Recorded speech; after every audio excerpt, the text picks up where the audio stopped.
बंदी छोड़ सतगुरु रामपाल जी परमेश्वर जी की जय हो।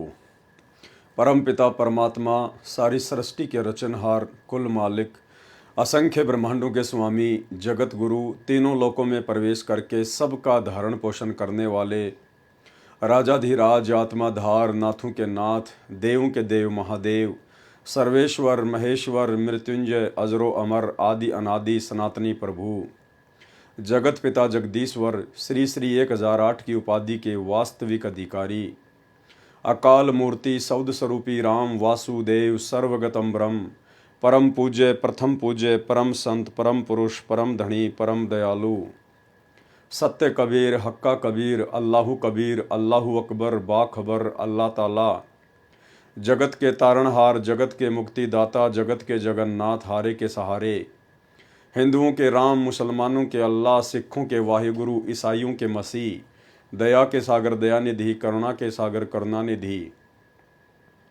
स्वयंभू परिभू, संकट मोचन, कष्ट हरण, मंगल करण, दुख भंजन, अविगत कबीर, निर्विकार निर्विषम परमात्मा, अलय अलेख सतगुरु, आदि अनादि सतगुरु, असली मर्यादा पुरुषोत्तम, असली राम, असली कृष्ण, असली घनश्याम, असली मुरारी, राजाओं के राजा, महाराजाओं के महाराजा, शहंशाहों के शहंशाह, सम्राटों के सम्राट, भगवानों के भगवान, अल्लाहों के अल्लाह, प्रभुओं के प्रभु, मसीहों के मसीह, सच्चे वाहिगुरु, बाबाओं के बाबा, पीरों के पीर, सेठों के सेठ, जगत सेठ, सावड़ सा सेठ, सर्वगुण संपन्न, अनंत कोटि कलाओं के स्वामी, अनंत कोटि ब्रह्मांडों के नायक, योगियों में महायोगी, ध्यानियों में महाध्यानी, सिद्धों में परम सिद्ध, ज्ञानियों में तत्व ज्ञानी, ब्रह्म ज्ञानी, महाज्ञानी, परम ज्ञानी, सर्वश्रेष्ठ ज्ञानी, विज्ञानी, युवा कबीर, समरथ कबीर, असमवात, अमित ओजा, सच्चे रहनुमा, करीम अल्लाह, सुबहान अल्लाह, दुनिया के अंतिम पैगंबर।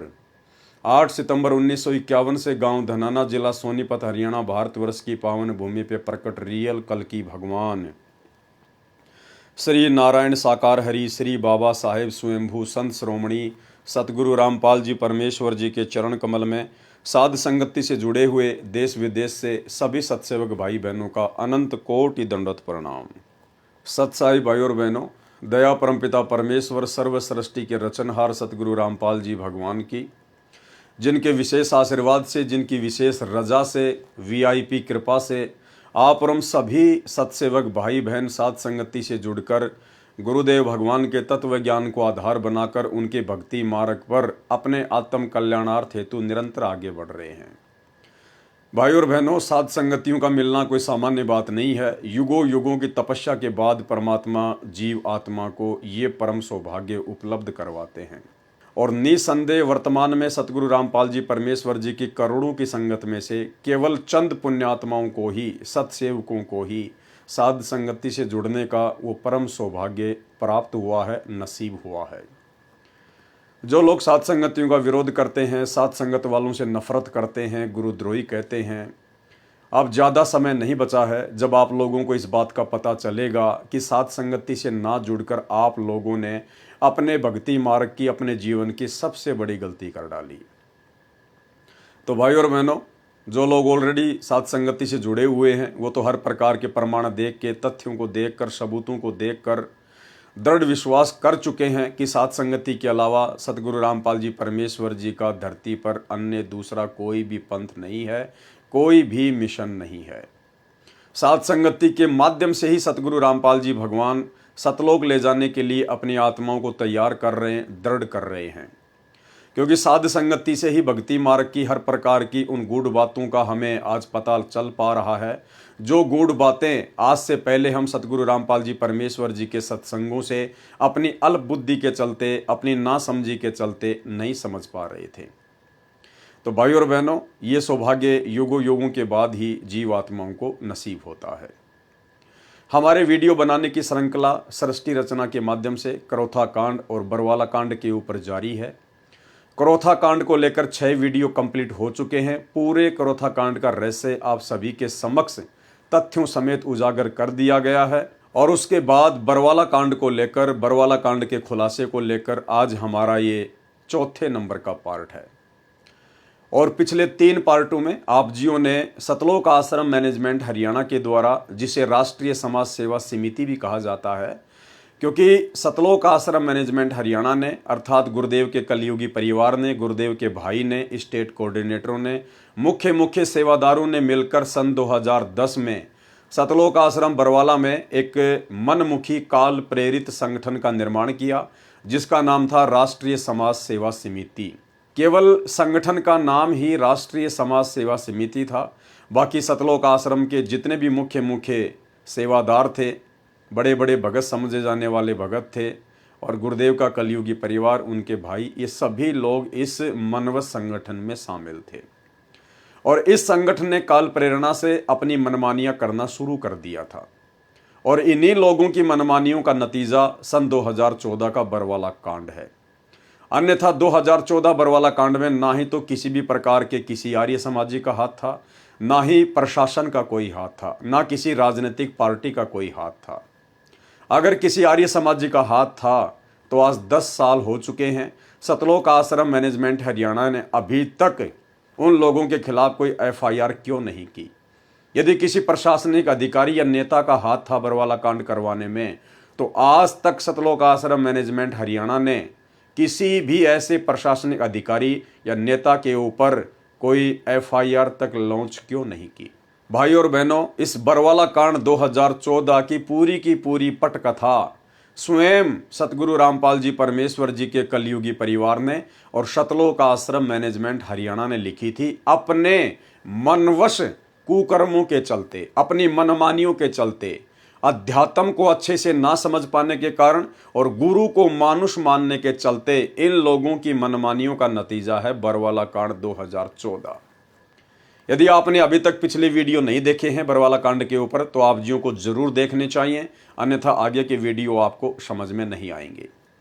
तो भाई और बहनों, पिछले 3 वीडियो में दास ने आपको इसी राष्ट्रीय समाज सेवा समिति अर्थात सतलोक आश्रम मैनेजमेंट हरियाणा के कर कमलों से लिखी गई बरवाला कांड से पहले की एक पुस्तक भ्रष्ट जज कुमारक पर, वो पुस्तक दास ने आपको दिखाई है, और वो पुस्तक पढ़कर आप जियों को पूरी तरह से समझ में आ रहा होगा कि वास्तव में बरवाला कांड तो सतलोक आश्रम मैनेजमेंट हरियाणा की मनमानियों का ही नतीजा था। आज उसी पुस्तक के ऊपर हम आगे बढ़ेंगे और हमारा ये 4थे नंबर का वीडियो होगा। और भाई और बहनों, ये तमाम वीडियो जो सतगुरु रामपाल जी भगवान के VIP आशीर्वाद से वर्तमान में प्रतिदिन बनाए जा रहे हैं, 2-2 घंटे के, 3-3 घंटे के पुस्तकों को लेकर, कुछ पुस्तकें जो सतगुरु रामपाल जी परमेश्वर जी ने स्वयं अपने कर कमलों से लिखी है, और कुछ पुस्तकें जो काल प्रेरणा से मनवश होकर सतलोक आश्रम मैनेजमेंट हरियाणा ने लिखी है। तो ऐसी ही ये पुस्तक भ्रष्ट जज कुमारक पर जो 2014 बरवाला कांड से पहले काल प्रेरित होकर सतलोक आश्रम मैनेजमेंट हरियाणा ने लिखी थी, और यही पुस्तक थी बरवाला कांड की मुख्य जड़। ये पुस्तक केवल जजों को भड़काने के लिए ही लिखी गई थी काल प्रेरणा से, और इस पुस्तक के माध्यम से काल ने अपना काम पूरा किया। सतलोक आश्रम में जो मुख्य सेवादार थे, गुरुदेव का भाई था, गुरुदेव का कलयुगी परिवार था, ये सब के सब भगत समझे जाने वाले व्यक्ति काल के मोहरे थे, काल के एजेंट थे। काल ने इन सब को अपनी गोद में बैठा रखा था, क्योंकि ये लोग ना तो अध्यात्म को समझ पाए थे, ना ये सतगुरु रामपाल जी भगवान को समझ पाए थे। अपने जैसा मानुष ही उनको मान रहे थे, और गुरु को हम जब तक मानुष मानेंगे, अपने जैसा मानेंगे और उनके साथ में भी रहेंगे, तो कभी न कभी हमारे मन में दोष आएगा। ये बात स्वयं सतगुरु रामपाल जी परमेश्वर जी ने अपने मुख कमल से कही है, सुनिए। परमात्मा बताते हैं, गुरु मानुष कर जानते ते नर कहिए अंधे, ओवे दुखी संसार में आगे यम के फंदे। गुरु को मानुष कर जानते तो ते नर कहिए अंधे, और फिर होवे दुखी संसार में, फिर काल के फंदे। पुणात्मा, हमने गुरु जी को परमात्मा मानना पड़ेगा। परमात्मा मानने से हमारी यह प्रॉब्लम सोल्व होएगी, नहीं तो नहीं हो सकती। हम अपने ही जैसा गुरु को माने, एक मानुष रूप मान करके हम यदि उसके साथ रहेंगे तो कभी ना कभी दोष आपके मन में आवेगा। तो भाई और बहनों, गुरु के साथ में रहना या गुरु से दूर रहना और गुरु को मानुष मानकर गुरु की भक्ति करना, कभी न कभी आप जी काल के झांसे में फंसेंगे ही फंसेंगे। और भाई और बहनों, काल प्रेरित भगत क्या होता है, क्या उसके लक्षण होते हैं और किस प्रकार से वो काल प्रेरणा से काल की सेवा करता है, एक छोटा सा उदाहरण दास आपको दिखाना चाहेगा। आपके सामने एक छोटी सी अखबार की कटिंग है जो कि बरवाला कांड के बाद की है। अमर उजाला ब्यूरो। पेशी पर आया रामपाल बोला, यानी जब सतगुरु रामपाल जी भगवान करोथा कांड के सिलसिले में रोहतक कोर्ट में पेशी पर आए थे बरवाला कांड के बाद में, तो पेशी पर जब आए तो मीडिया ने उनका इंटरव्यू लिया, उनकी बाइट ली। तो गुरुदेव भगवान ने क्या कहा जब उनसे सवाल पूछे गए, नेक आत्मा कैसे कर सकती हैं देशद्रोह, इस सरकार का नाश होगा। यानी 2014 बरवाला कांड के बाद का गुरुजी का ये इंटरव्यू है जो अखबार में आया है। और 2014 बरवाला कांड के बाद में भारतीय जनता पार्टी की सरकार हरियाणा में आ गई थी, यानी बीजेपी की सरकार थी। और गुरुदेव भगवान ने इस बीजेपी सरकार के लिए स्पष्ट तौर पर अपने मुख कमल से कह दिया कि इस सरकार का नाश होगा, अर्थात बीजेपी सरकार का नाश होगा, क्योंकि सन 2014 बरवाला कांड बीजेपी सरकार के कार्यकाल में हुआ था। और बीजेपी सरकार के कार्यकाल में भक्तों के ऊपर देशद्रोह के मुकदमे लगे हैं। गुरुदेव भगवान पर देशद्रोह का मुकदमा लगा है। तो गुरुदेव ने कहा कि नेक आत्मा कैसे कर सकती हैं देशद्रोह, इस सरकार का नाश होगा। अमर उजाला ब्यूरो। रोहतक, मेरे खिलाफ दर्ज की गई सभी एफआईआर झूठी और मनगढ़ंत हैं। नेक आत्मा जो बीड़ी सिगरेट तक का प्रयोग नहीं करती, उसे देशद्रोही कैसे साबित किया जा सकता है। करोथा और बरवाला कांड के आरोपी रामपाल ने बृहस्पतिवार को प्रदेश सरकार पर निशाना साधा। देशद्रोह के आरोपी रामपाल को यहां रोहतक कोर्ट में पेशी पर लाया गया था। कोर्ट से बाहर आते समय उसने कहा कि नेक आत्माओं को तरसाया जा रहा है, ऐसी ही हालत रही तो इस सरकार का नाश होगा, बीजेपी सरकार का नाश होगा। रामपाल ने पूरे प्रकरण की जांच सीबीआई से करवाने की मांग की है।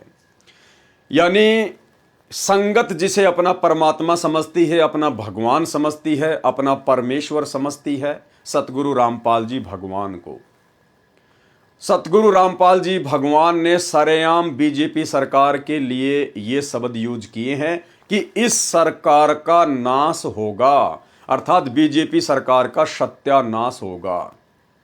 भाई और बहनों, दुनिया को इस बात का नहीं पता है कि संत रामपाल जी क्या परम शक्ति है और वर्तमान में ये क्या लीला खेल रहे हैं। लेकिन आप और हम भक्तों को तो अच्छे से पता है कि साधु बोले सहज स्वभाव और साधु का बोल्या मिथ्या न जाए। संत वचन पलटे नहीं, चाहे पलट जाए ब्रह्मांड। और सतगुरु जो चावे सो कर ही भरम पड़ो मत कोई, सेव धड़ पर शीश चढ़ाया पाछे करी रसोई। सतगुरु रामपाल जी भगवान ने बीजेपी सरकार के लिए जो वचन बोल दिया, जो शब्द अपने मुख कमल से बोल दिए, वो देर सवेर अवश्य पूरे होंगे और इस भारतीय जनता पार्टी का सत्यानाश होगा, क्योंकि 2028 युग परिवर्तन का समय है। और युग परिवर्तन स्वयं परमेश्वर कबीर साहिब सतगुरु रामपाल जी भगवान की इच्छा है, इनकी इच्छा से होगा। कोई भी व्यक्ति इसको टाल नहीं सकता सिवाय इनके। अब काल प्रेरणा क्या होती है भाई और बहनों, जिनको हम बड़े बड़े भगत समझते हैं, अपने गुरु भाई बहन समझते हैं, जो बड़े बड़े स्टेट कोऑर्डिनेटर हैं, गुरुदेव के परिवार वाले हैं, बेटा बेटी भाई बंधु उनके रिश्तेदार। दास क्यों आपको बार बार कहता है कि ये सभी लोग काल प्रेरित हैं, ये सब लोग काल के अधीन होकर मर्यादा तोड़कर काल के मिशन को पूरा कर रहे हैं, ना कि सतगुरु के मिशन को। जब आपको पता है अच्छे से कि सन 2014 का बरवाला कांड बीजेपी सरकार के कार्यकाल में हुआ और बीजेपी सरकार के लिए आपके गुरुदेव भगवान ने सरेआम कह रखा है कि इस सरकार का नाश होगा, तो वर्तमान में ये बड़े बड़े स्टेट कोऑर्डिनेटर, गुरुदेव का पूरा कलयुगी परिवार और बड़े बड़े आश्रमों में रहने वाले परम भगत फिर क्यों अपने गुरुदेव भगवान के खिलाफ जा रहे हैं? क्यों अपने गुरुजी के वचनों के खिलाफ कार्य कर रहे हैं? जब आपके गुरु ने कह दिया कि बीजेपी सरकार का नाश होगा, इस सरकार का नाश होगा, तो कोई माई का लाल नाश होने से बचा नहीं सकता इस 21 ब्रह्मांड में। तो आपके गुरुदेव भगवान तो कह रहे हैं कि इस सरकार का नाश होगा, और आप जी उसी बीजेपी सरकार को तन मन धन से 2024 के इलेक्शन में सपोर्ट कर रहे हैं। उसी गुरु का नाम लेकर, जिस गुरु ने बीजेपी सरकार के नाश होने की बात की है, उसी गुरु का नाम लेकर काल प्रेरणा से पीले पर्चे निकाल निकाल के संगत से जबरदस्ती इसी बीजेपी सरकार को वोट डलवा रहे हो। इसी बीजेपी सरकार का तुम समर्थन करवा रहे हो। इसी बीजेपी सरकार की रैलियों में तुम भक्तों को बसों में बैठा बैठा के ले जा रहे हो। यह होता है अपने गुरु जी के विपरीत चलना, अपने गुरु के खिलाफ चलना। इसको कहते हैं गुरु द्रोही, गुरु विरोधी, परमात्म द्रोही। यह होती है असली गुरुद्रोही की पहचान। कदम कदम पर अपने गुरु के खिलाफ कदम रखना। अरे स्पष्ट है, आपके गुरुदेव ने रोहतक कोर्ट में आते समय स्पष्ट कहा है। उसका वीडियो भी वायरल हुआ था और यह अखबार में भी आया हुआ है, आप सबको पता है। जिस पार्टी के खिलाफ आपका गुरु है और जिस पार्टी के लिए आपके गुरु ने यह शब्द बोल दिए, और आप जी वर्तमान में उसी पार्टी का तन मन धन से सपोर्ट कर रहे हैं, तो आपने फिर विरोध किसका किया? आपने तो अपने गुरु का विरोध कर दिया, बीजेपी सरकार का सपोर्ट करके। तो भाई और बहनों, इसे कहते हैं काल प्रेरणा। उस भगत को पता ही नहीं चलता कि मैं क्या कर रहा हूं। क्यों? क्योंकि उसकी बुद्धि पे काल बैठ चुका है। अरे जब इस काल ने ब्रह्मा विष्णु महेश की घंटी बजा रखी है, तो इन छोटे मोटे जीवों की क्या औकात भाई? अगर मर्यादा तोड़ के और भक्ति करने का ड्रामा करेंगे, तो इन छोटे मोटे जीवों की क्या औकात है? तेरी क्या बुनियाद प्राणी, पेंडा पंथ पकड़वो। तो भाई बहनों, ये होती है काल प्रेरणा। अब इस बात को केवल वही समझ पा रहे हैं जो वर्षों से साध संगति से जुड़े हुए हैं। उन भाई बहनों को तो ये बातें, ये कुक्रम बिल्कुल आईने की तरह स्पष्ट नजर आ रहे हैं। लेकिन जो मुख्य बड़े बड़े अपने आप में सेवादार बन के घूम रहे हैं, आश्रमों के स्वामी बन के घूम रहे हैं, संचालनकर्ता बन के घूम रहे हैं, स्टेट कोऑर्डिनेटर बन के घूम रहे हैं, उन लोगों को ये बातें बिल्कुल भी समझ में नहीं आ रही हैं। काल उनसे जबरदस्ती मनमानियां करवा रहा है। क्यों? क्योंकि गुरुजी ने उनको छोड़ दिया। गुरु ने उन आत्माओं से अपना हाथ उठा लिया। केवल उनकी बैटरी चल रही है, उनके दान धर्म के पुण्य चल रहे हैं, उनके सुमरण की कमाई चल रही है।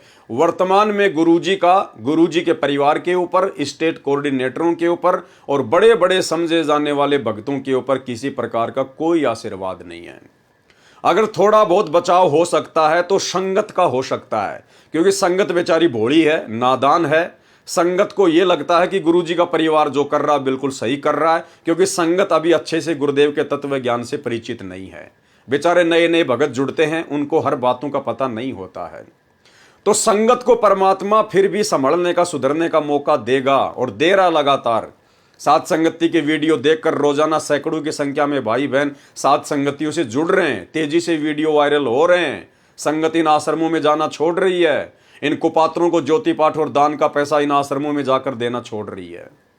तो उन भाई बहनों को तो परमात्मा फिर भी राहत देगा, संभलने का मौका देगा। लेकिन जो मुख्य व्यक्ति हैं सतलोक आश्रम वाले, उनको परमात्मा की तरफ से फिलहाल किसी प्रकार की कोई राहत ना तो है और ना ही आगे मिलने की उम्मीद है, क्योंकि इनको परमात्मा रिजेक्ट कर चुके हैं। क्योंकि इन्होंने जो महागलतियां की हैं गुरुदेव को मानुष मानकर, गुरुजी की वर्षों से इतनी संगति करके, इनकी गलतियां क्षमा योग्य नहीं है। तो भाई और बहनों, ये काल प्रेरणा का आपके सामने जीता जागता उदाहरण है। और इसके अलावा इन सतलोक आश्रम मैनेजमेंट हरियाणा वालों की अनेकों मनमानियां दास ने आपको भ्रष्ट जज कुमारग पर नामक पुस्तक में से दिखा दी हैं, जो पुस्तक स्वयं सतलोक आश्रम मैनेजमेंट हरियाणा ने काल प्रेरणा से बरवाला कांड करवाने के लिए स्पेशली लिखी थी। अब आगे हम बढ़ेंगे भाई और बहनों इसी पुस्तक के ऊपर। आज हमारा ये चौथे नंबर का वीडियो है और आगे इन्होंने क्या क्या मनमानियां की, क्या क्या इन्होंने कुकर्म किए आपकी आंखों के सामने। और आज का जो वीडियो है भाई और बहनों, ये चौथा नंबर का पार्ट बरवाला कांड के ऊपर। आज के वीडियो में इनकी मनमानियों को देखकर आप जियों को पक्का विश्वास हो जाएगा, दृढ़ विश्वास हो जाएगा कि वास्तु में हम जिन्हें बड़े बड़े भगत मानते हैं, स्टेट कोऑर्डिनेटर मानते हैं, गुरुजी का बेटा बेटी भाई बंधु रिश्तेदार समझते हैं, इन लोगों को तो अध्यात्म मार्ग का कै ख गै का भी ज्ञान नहीं है। इनको तो फूटी कोड़ी का भी ज्ञान नहीं है। ये तो फालतू में सूखी फीत लगा के घूम रहे थे गुरुजी के बेटा बेटी भाई बंधु रिश्तेदारों की। इनकी हालत तो वो है जैसे कहावत है कि दीपक के नीचे हमेशा अंधेरा रहता है। तो इनके खुद के हाथों से लिखी हुई ये पुस्तक है ब्रश जज कुमारक पर, सतलोक आश्रम मैनेजमेंट हरियाणा वालों के द्वारा। इन्होंने जो राष्ट्रीय समाज सेवा समिति बनाई थी, इन्हीं लोगों ने मनमुखी रूप से ये पुस्तक बनाई है। और सतगुरु रामपाल जी परमात्मा का ये पुस्तक लिखने का और इस पुस्तक को बंटवाने का किसी प्रकार का कोई आदेश और सहमति नहीं थी। और इन्हीं के कर कमल से लिखे गए इन शब्दों को पढ़कर आज हम भाई बहन सावधान होंगे कि हे परमात्मा, हमारे से निकट भविष्य में इस प्रकार की गलतियां आपके भक्ति मार्ग में ना हो जाएं। हे परमात्मा, यदि ऐसा कोई योग या संयोग हो गलती का, उससे पहले मालिक हमारा शरीर ही छुड़वा देना। लेकिन परमात्मा, जो महागलतियां हमारे बड़े बड़े भगत भाई बहन कर चुके हैं और अपना ये मनुष्य जीवन बर्बाद कर चुके हैं, भले वो भक्ति पर लगे हुए हैं लेकिन भक्ति और भगवान उनके आसपास भी नहीं है, वो गलतियां निकट भविष्य में हमसे ना हो जाएं तो हम डरेंगे और सावधान भी हो जाएंगे। निकट भविष्य में हम काल के षड्यंत्र में नहीं फंसेंगे। राष्ट्रीय समाज सेवा समिति को जब इस पूरे प्रकरण का पता चला कि संत रामपाल दास जी महाराज को ईर्ष्यावश 30 लाख रुपए की मांग पूरी न होने के कारण श्री सुशील कुमार गुप्ता सेशन जज रोहतक ने दिनांक 14/7/2014 को कोर्ट में हाजिर होने के लिए आदेश दिया है, तो उन्होंने भ्रष्टाचार के विरोध में उसी तारीख 14/7/2014 को प्रदर्शन करने की योजना बनाई। भाई, एक तरफ तो आप राष्ट्रीय समाज सेवा समिति वाले बार बार इस पुस्तक में लिख रहे हो कि हम न्यायालय का सम्मान करते हैं, और दूसरी तरफ जब न्यायालय ने सतगुरु रामपाल जी भगवान को इस तारीख को रोहतक कोर्ट में बुलाया तो आप लोगों ने पहले से ही पूरी प्लानिंग तैयार कर ली। भक्तों के हाथों में डंडे और झंडे देकर हजारों भक्तों को आप लोगों ने मरने मारने के लिए, लड़ाई झगड़े के लिए, उग्र आंदोलन के लिए तैयार कर लिया। तो आपने काहे का न्यायालय का सम्मान किया? आपकी तो दोहरी बातें हैं, आपकी तो दोगली बातें हैं। करनी तज कथनी कथ है, अज्ञानी दिन रात, कुत्ते जूं भौंकत फिरे, सुनी सुनाई बात। जब कोर्ट ने संत रामपाल जी को हाजिर होने का समय दिया 14/7/2014 को, तो इसी राष्ट्रीय समाज सेवा समिति ने, इसी काल प्रेरित संगठन ने, गुरुदेव के परिवार ने साथ में भक्तों को डंडे और झंडे देकर हजारों की संख्या में रोहतक कोर्ट में आंदोलन करने के लिए भी तैयार कर लिया, खड़ा कर लिया। तो उन्होंने भ्रष्टाचार के विरोध में उसी तारीख 14/7/2014 को प्रदर्शन करने की योजना बनाई। यहां पर यह स्पष्ट करना चाहेंगे कि इस प्रदर्शन का निर्णय राष्ट्रीय समाज सेवा समिति के सर्व 10 लाख सदस्यों ने सर्वसम्मति से लिया था। देखो भाई और बहनों, मनमानियां क्या होती हैं। खुद ये लोग अपने हाथों से लिख रहे हैं और ये लिख नहीं रहे। भाई और बहनों, इस वहम में ना रहना। परमात्मा ने भगत समाज की आंखें खोलने के लिए, जिस प्रकार परमात्मा ने काल के अंदर प्रेरणा की, जो काल अपना भेद किसी को नहीं देता, जिसने कसम खा रखी है, और दुर्गा को भी जिसने सख्त कर रखा है कि यदि मेरे बारे में मेरे तीनों पुत्रों ब्रह्मा विष्णु महेश को भी जानकारी दे दी कि तुम्हारे पिता का नाम काल है और ऐसे ऐसे उसको श्राप लगा हुआ है, 1 लाख व्यक्ति खाता है रोज, उनके सूक्ष्म शरीर से निकली हुई वासना को खाता है, तो मेरे से बुरा कोई नहीं होगा। तो भाई और बहनों, जिस काल ने दुर्गा को इतना सख्त कर रखा है और जिसने खुद सौगंध खा रखी है कि मैं अपने ओरिजिनल काल रूप में किसी के सामने प्रकट नहीं होऊंगा, तो वो काल फिर इतनी आसानी से महाभारत के युद्ध में श्री कृष्ण जी में प्रवेश करके गीता अध्याय 4 श्लोक नंबर 32 में ये कैसे बोल सकता है कि अर्जुन मैं काल हूं, काल, और मैं सबको खाने के लिए इस समय परवर्त हुआ हूं। भाई और बहनों, परमात्मा ने प्रेरणा की उसके अंदर, उसका रिमोट दबाया सतगुरु रामपाल जी भगवान ने, ताकि उस काल की असलियत भगत समाज के सामने आ सके। और आज भाई और बहनों, वो गीता जी हमारे कितनी काम आ रही है अध्यात्म को समझने में, इस परमात्मा को समझने में, काल और दयाल को समझने में। तो ठीक इसी प्रकार भाई और बहनों, ये सतलोक आश्रम मैनेजमेंट हरियाणा, गुरु जी का परिवार, ये स्टेट कोऑर्डिनेटर, ये सभी लोग पहले से ही काल के द्वारा संत रामपाल जी के भक्ति मार्ग को, इनके मिशन को बर्बाद करने के लिए उनके आसपास पैदा कर दिए गए थे, उनकी रिश्तेदारियों में पैदा कर दिए गए थे, उनके परिवार में पैदा कर दिए गए थे। और ये परमात्मा के मिशन में सबसे बड़ी गंदगी है, सबसे बड़ी बाधा है। और इस बाधा को जब तक परमात्मा ज्ञान आधार से अपनी संगत से समाप्त नहीं करवा देगा, संगत के माध्यम से समाप्त करवाने का मतलब है कि हम इतने दृढ़ हो जाएं, हम इतने ज्ञानवान हो जाएं कि हम शौपन में भी अपने गुरुदेव के अलावा और अपने गुरुजी के तत्व ज्ञान के अलावा किसी की बात पर भी आंख बंद करके भरोसा ना करें। जिस प्रकार हमने 2014 बरवाला कांड और 2006 करोथा कांड में गुरुदेव के परिवार के ऊपर अंधविश्वास करके, इन बड़े बड़े समझे जाने वाले भक्तों के ऊपर अंधविश्वास करके हम भी दुखी हुए और बरवाला कांड को भी जन्म दिया और गुरुदेव को भी दुखी होने का मौका दिया। तो भाई और बहनों, परमात्मा ने प्रेरणा करके और इन काल एजेंटों से ये बातें बीच बीच में लिखवाई हैं। जो सच्चाई है, जो सच्चाई ये लोग लिखना नहीं चाहते थे। काल कभी भी ये नहीं बोलना चाहता कि मैं काल हूं, लेकिन परमात्मा ने बुलवा दिया और सच्चाई सबके सामने आ गई। इसी प्रकार ये राष्ट्रीय समाज सेवा समिति वाले, गुरुदेव के परिवार वाले, सतलोक आश्रम मैनेजमेंट हरियाणा वाले जो बातें छुपाना चाहते थे, जो अपनी असलियत किसी के सामने नहीं आने देना चाहते थे, परमात्मा ने अपनी प्रेरणा से उन्हीं के कर कमलों से ये सारी बातें लिखवा दी। और क्या कह रहे हैं अब ये कि संत रामपाल जी का इस राष्ट्रीय समाज सेवा समिति से कोई लेना देना नहीं है। अरे जब राष्ट्रीय समाज सेवा समिति से, अर्थात उस समिति में सारे के सारे लोग वही तो हैं जो वर्तमान में जो मैनेजमेंट को संभाल रहे हैं, जो करोथा कांड के समय, बरवाला कांड के समय जो मुख्य सेवादार थे, जो पूरे आश्रम को संभाल रहे थे, मैनेजमेंट को संभाल रहे थे, गुरुजी का परिवार, स्टेट कोऑर्डिनेटर, बड़े बड़े भगत, बड़े बड़े सेवादार, यही सब लोग तो हैं। और खुद लिख रहे हैं कि संत रामपाल जी का राष्ट्रीय समाज सेवा समिति से कोई लेना देना नहीं है।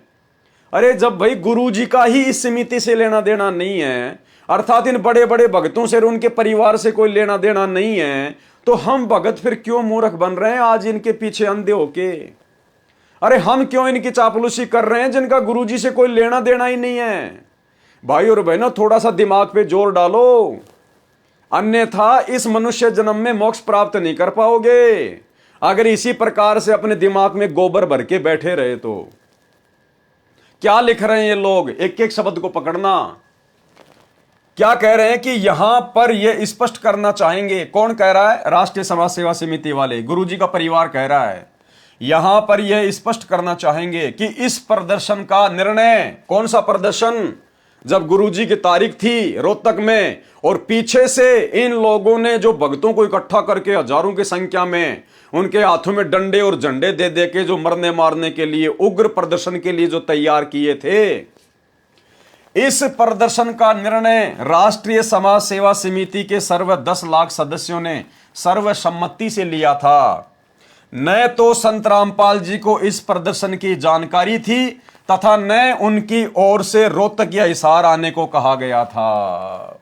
स्पष्ट कर दिया कि जो प्रदर्शन काल प्रेरणा से अपनी मनमानी करते हुए हम राष्ट्रीय समाज सेवा समिति वाले, सतलोक आश्रम मैनेजमेंट हरियाणा वाले जो प्रदर्शन हम उनकी तारीख वाले दिन करने जा रहे हैं, इस प्रदर्शन की जानकारी संत रामपाल जी को बिल्कुल भी नहीं है, अर्थात मनमानी, मनमाना आचरण। और कह रहे हैं इसके अलावा, तथा न उनकी ओर से रोहतक या हिसार आने को कहा गया था, और ना ही संत रामपाल जी ने किसी को कहा था कि तुम लोग इस प्रकार से हजारों की संख्या में डंडे और झंडे लेकर मेरी तारीख वाले दिन वहां पर इकट्ठे हो जाना। भाई और बहनों, यह परमात्मा की बहुत बड़ी मेहर है, बहुत बड़ी रजा है। अगर वास्तव में काल के षड्यंत्र से बचना चाहते हो और आत्म कल्याण के लिए भक्ति पर जुड़े हो, तो भाई और बहनों, जितना जल्दी हो सके इन सतलोक आश्रमों से अपना पीछा छुड़वा लो। इन गुरुजी के परिवार वालों से, इन कोऑर्डिनेटरों से, नामदान संचालकों से दूरी बना लो, और हम सत्सेवकों की तरह साथ संगति से जुड़कर ज्ञान को आधार बनाकर, गुरु को भगवान बनाकर और घर को ही आश्रम बनाकर अपनी भक्ति शुरू कर दो। अन्यथा यह काल लाख जन्म भी आपका पीछा छोड़ने वाला नहीं है। तो सतलोक आश्रम मैनेजमेंट हरियाणा ने खुद अपने कर कमलों से इस पुस्तक में यह शब्द लिखकर स्पष्ट कर दिया है कि ये लोग संत रामपाल जी की एक भी बात का अनुसरण नहीं करते थे, और आश्रम में ये लोग अपनी मनमानियां करते थे, गुरु को अपने जैसा व्यक्ति मानकर, अपने जैसा मानुष मानकर। 2 पॉइंट यहां आपको देखने को मिल गए हैं भाई और बहनों। यहां पर यह स्पष्ट करना चाहेंगे कि इस प्रदर्शन का निर्णय राष्ट्रीय समाज सेवा समिति के सर्व 10 लाख सदस्यों ने सर्वसम्मति से लिया था। न तो संत रामपाल जी को इस प्रदर्शन की जानकारी थी, तथा न उनकी ओर से रोहतक या हिसार में आने को कहा गया था। और बरवाला कांड के समय का मैं आपको एक छोटा सा वीडियो दिखाता हूं, जिसमें एक व्यक्ति है परमेश्वर दास, जो वर्तमान में आपको धनाना आश्रम में देखने को मिल जाएगा। जब रमेणियां होती हैं तो 1.5 फुट का डंडा पकड़ के वो उनके इंटरव्यू लेता है। जिस समय बरवाला कांड में लड़ाई का माहौल था, उधर पुलिस प्रशासन था, इधर भगत कमांडो बन के खड़े हुए थे, मीडिया वाले इंटरव्यू ले रहे थे। तो मीडिया वालों ने इंटरव्यू लिया कि भाई आप इस प्रकार से हाथों में डंडे पकड़कर, हथियार पकड़कर बीमार बाबा की तबीयत को कैसे स्वस्थ करोगे? अरे अगर बाबा की तबीयत अगर ठीक होनी होगी तो आप लोग दुआ करो, प्रार्थना करो, कोई भजन करो बैठ के। आप लोग इस प्रकार से हाथों में डंडे झंडे हथियार लेकर बीमार बाबा की तबीयत को कैसे ठीक करोगे? और सही बात भी है। हालांकि हमारे पंथ में हम किसी के लिए दुआ नहीं कर सकते, प्रार्थना नहीं कर सकते, लेकिन मीडिया वाले तो अपने हिसाब से बात बोल रहा है, बिल्कुल सही बोल रहा है कि अगर बाबा बीमार है तो बीमार बाबा के लिए तो प्रार्थना करनी चाहिए। तुम लोग भजन करो, ज्यादा से ज्यादा सुमरण करो, बाबा के लिए दुआ करो जगत के हिसाब से। लेकिन तुमने तो काले कपड़े पहन के डंडे और झंडे उठा रखे हैं, सर पे कफन बांध रखा है, मरने मारने के लिए तैयार हो रहे हैं। तो भाई ये कौन सी भक्ति है? तो मीडिया वालों ने कहा कि भाई देखो इनके हाथ में हथियार हैं। तो उस परमेश्वर दास नाम के भगत ने कहा कि ये जितने भी लोग हैं ये संत रामपाल जी के अनुयायी नहीं हैं। ये जितने भी काले कपड़े पहन के हाथों में डंडे झंडे लेके जो आश्रम के बाहर खड़े कर रखे हैं राष्ट्रीय समाज सेवा समिति ने हजारों की संख्या में, ये लोग संत रामपाल जी के अनुयायी नहीं हैं। ये सभी राष्ट्रीय समाज सेवा समिति के सदस्य हैं। अब बताइए भाई और बहनों, क्या वो लोग संत रामपाल जी के भगत नहीं थे क्या? ये इतने बड़े बड़े भगत जो आश्रम में सेवा किया करते थे, आश्रम के मैनेजमेंट को संभाला करते थे, हालांकि संभालने वाला तो परमात्मा है, इन गधों की क्या औकात थी जो ये मैनेजमेंट को संभाल सके। लेकिन ये निमित्त बने हुए थे, भगवान ने इनके अच्छे कर्म बनाने के लिए थोड़ी सेवा दी हुई थी इनको। तो हजारों की संख्या में जो कमांडो बनाए गए थे, जो खड़े थे वहां काले कपड़े पहन के, अरे संत रामपाल जी के भगत ही तो थे। बाहर से तुम कोई गुंडे लाए थे क्या? तुम कोई किराए पे? आश्रम में हट्टे कट्टे मोटे ताजा भक्तों को पकड़ पकड़ के काले कपड़े पहना के डंडे हाथ में देके तुमने खड़े कर रखे थे, और वहां पूरी दुनिया के सामने झूठ बोल रहे हैं ये सारनामी। कह रहे हैं कि ये जितने भी लोग जो खड़े हैं ना, ये कमांडो, ये संत रामपाल जी के अनुयायी नहीं है, ये तो राष्ट्रीय समाज सेवा समिति के सदस्य हैं। सुनिए। आखिर हाथ में हथियार उठाकर बाबा के समर्थक बीमार बाबा की तबीयत कैसे ठीक कर सकते हैं? पहले इनके पास हथियार था, अब डंडा क्यों? देखिए, ये संत रामपाल जी महाराज जी के अनुयायी नहीं है सब, ये राष्ट्रीय समाज सेवा समिति के कमांडो हैं और राष्ट्रीय समाज सेवा समिति के कमांडो यहाँ पर सारे सुरक्षा व्यवस्था देखते हैं। और ये पहले इनके हाथ में, आपने कहा कि पहले इनके हाथ में हथियार थे, अब इनके हाथ में लाठियां हैं। इन सभी के हाथों में पहले भी हथियार नहीं थे, इनके हाथ में पहले भी लाठियां थी। और ये यहाँ पर जो भी कोई अभद्र व्यवहार ना हो, किसी प्रकार का, किसी भी प्रकार का कोई अफरा तफरी का माहौल ना हो, इस तरह से इन्होंने लाठी डंडे यहाँ पर। तो भाई और बहनों, वीडियो आपने देख लिया। अर्थात जैसा यहां पर इस पुस्तक में सतलोक आश्रम मैनेजमेंट हरियाणा के द्वारा लिखा जा रहा है, वैसे ही कुक्रम उन्होंने काल प्रेरणा से बरवाला कांड के समय किए। ये प्रमाण है, प्रमाण। कोई ये सोचे कि ये पुस्तक किसी और ने लिख दी होगी, ऐसे लिख दी होगी। आपको बरवाला कांड के साथ में इन मनवस काल प्रेरित मैनेजमेंट वालों के वीडियो दिखाए जा रहे हैं, वीडियो जो कि प्रमाण है। इस प्रदर्शन का निर्णय राष्ट्रीय समाज सेवा समिति के सर्व 10 लाख सदस्यों ने सर्वसम्मति से लिया था और कोई 10 लाख सदस्यों ने सर्वसम्मति से नहीं लिया था। इनके तो झूठ बोलने की पैदाइशी आदत है काल प्रेरणा से। 10 लाख भक्तों से कोई निर्णय नहीं लिया जाता था। ये 10, 15, 20 भगत आश्रम में जो मुख्य सेवादार थे, ये लोग इकट्ठे हो जाया करते थे, आपस में सलाह मशवरा कर लिया करते थे और बेचारी संगत का नाम ठोक दिया करते थे कि सर्व 10 लाख सदस्यों की सहमति, जबकि बेचारे भक्तों को तो पता भी नहीं था कि क्या हो रहा है हमारी पीठ पीछे। गुरु को मानुष मानकर ये काल एजेंट क्या कर रहे हैं और क्या हमसे करवा रहे हैं। राष्ट्रीय समाज सेवा समिति के सर्व 10 लाख सदस्यों ने सर्वसम्मति से लिया था। न तो संत रामपाल जी को इस प्रदर्शन की जानकारी थी तथा न उनकी ओर से रोहतक या हिसार आने को कहा गया था। यह निर्णय राष्ट्रीय समाज सेवा समिति की ओर से लिया गया था।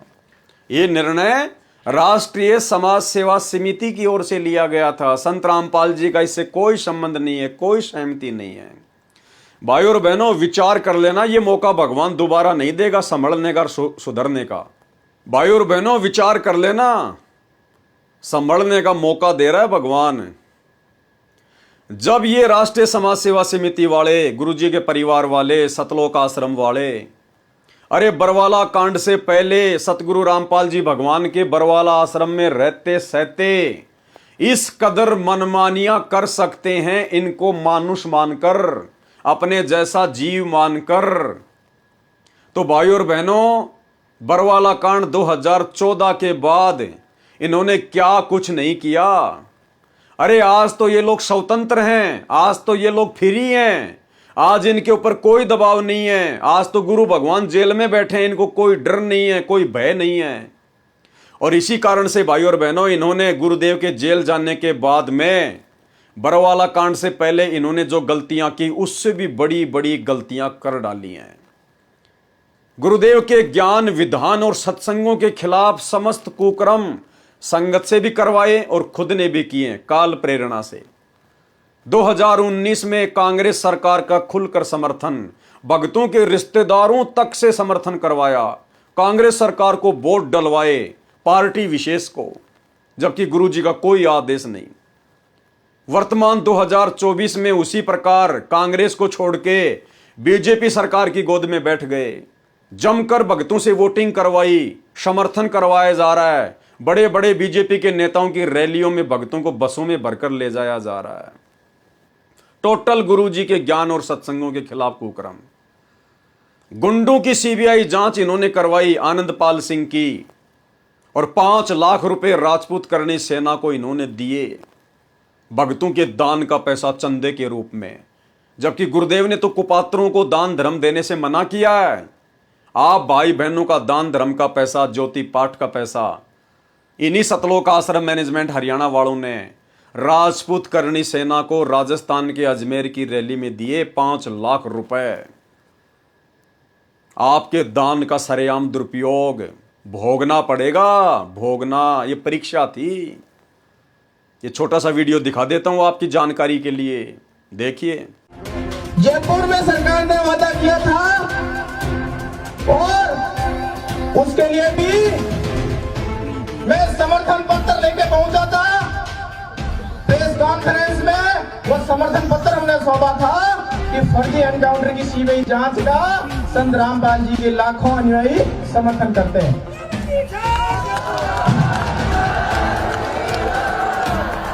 भारत माता की, भारत माता की, मां पद्मावती की, मां पद्मावती की, सत्यमेव इंकलाब। हमारे संत रामपाल जी के लाखों अनुयायियों द्वारा एक सहयोग की राशि दादा सुखदेव सिंह जी को भेंट कर रहे हैं। 5 लाख का सहयोग दादा सुखदेव जी को भेंट कर रहे हैं। मैं बता देता हूँ संत श्री रामपाल जी को सीबीआई की जांच, वो भी हमारे लिए आनंद पाल जी जैसे ही न्याय की लड़ाई है।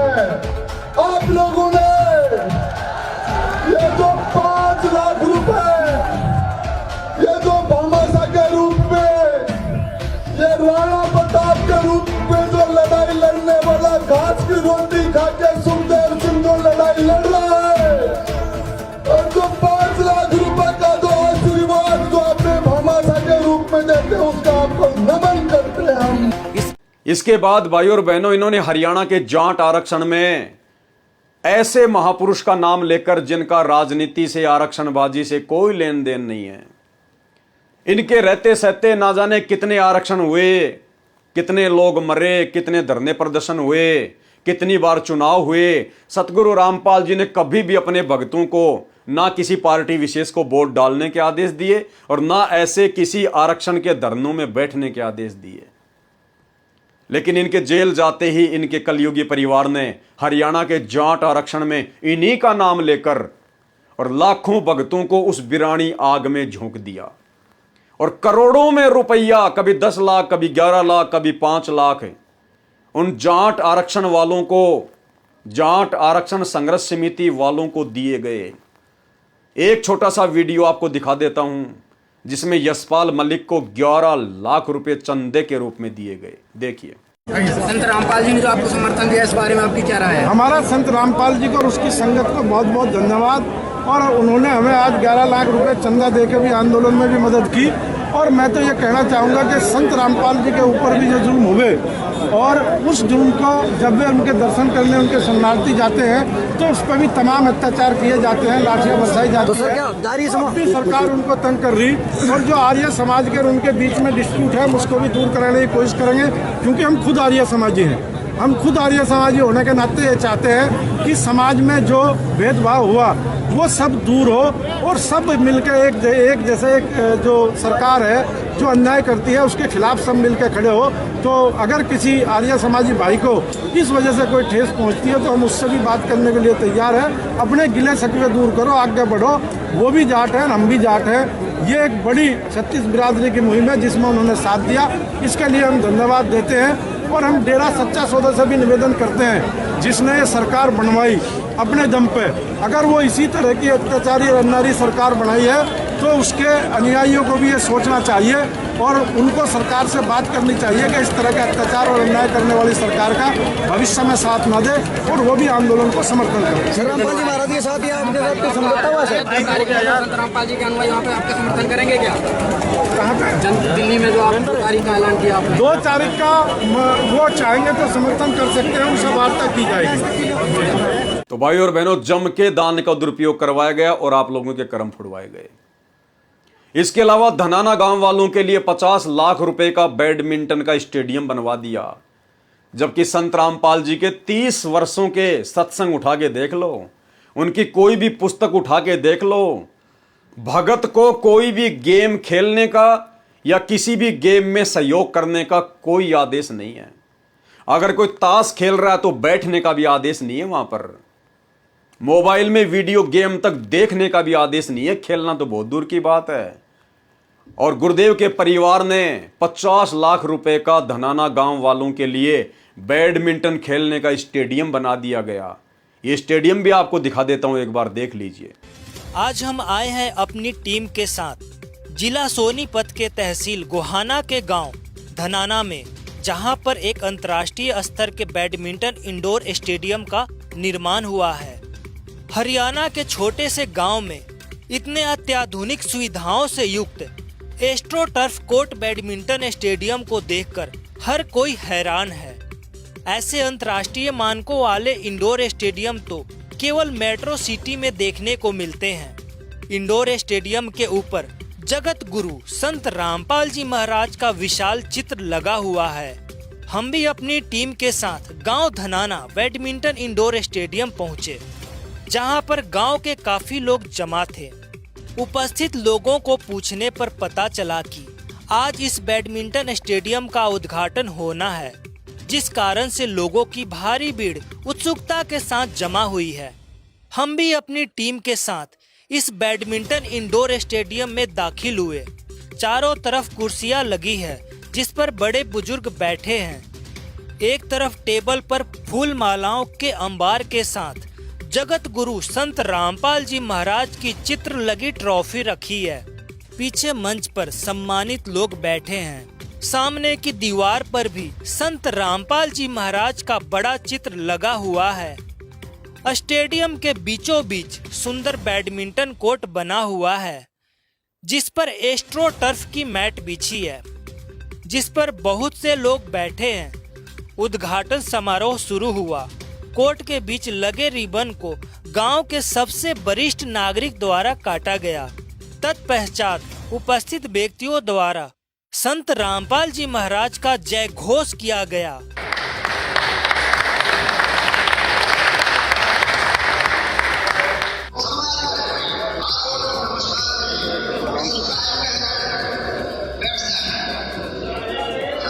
तो भाई और बहनों, ये होता है काल प्रेरणा से जमकर संगत की मर्यादा तुड़वाना। इसलिए दास कहता है कि ये पूरे के पूरे लोग, गुरुदेव के बेटा बेटी, भाई बंधु रिश्तेदार, ये स्टेट कोऑर्डिनेटर, बड़े बड़े भगत, आश्रमों के संचालक, ये सब के सब स्पेशल काल के द्वारा भेजे गए उसके एजेंट हैं, उसके दूत हैं, जो आप भाई बहनों की मर्यादा तुड़वाने के लिए ही पैदा किए गए हैं।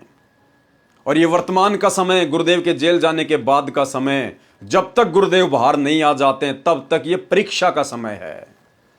और वो छोटी जेल की हिसार में बैठ के परमात्मा गुरुदेव भगवान यही देख रहा है कि इन्होंने मुझसे कुछ सीखा भी या नहीं सीखा, या कानों में रुई ठूंस कर सत्संग सुनते समय बैठा करते थे।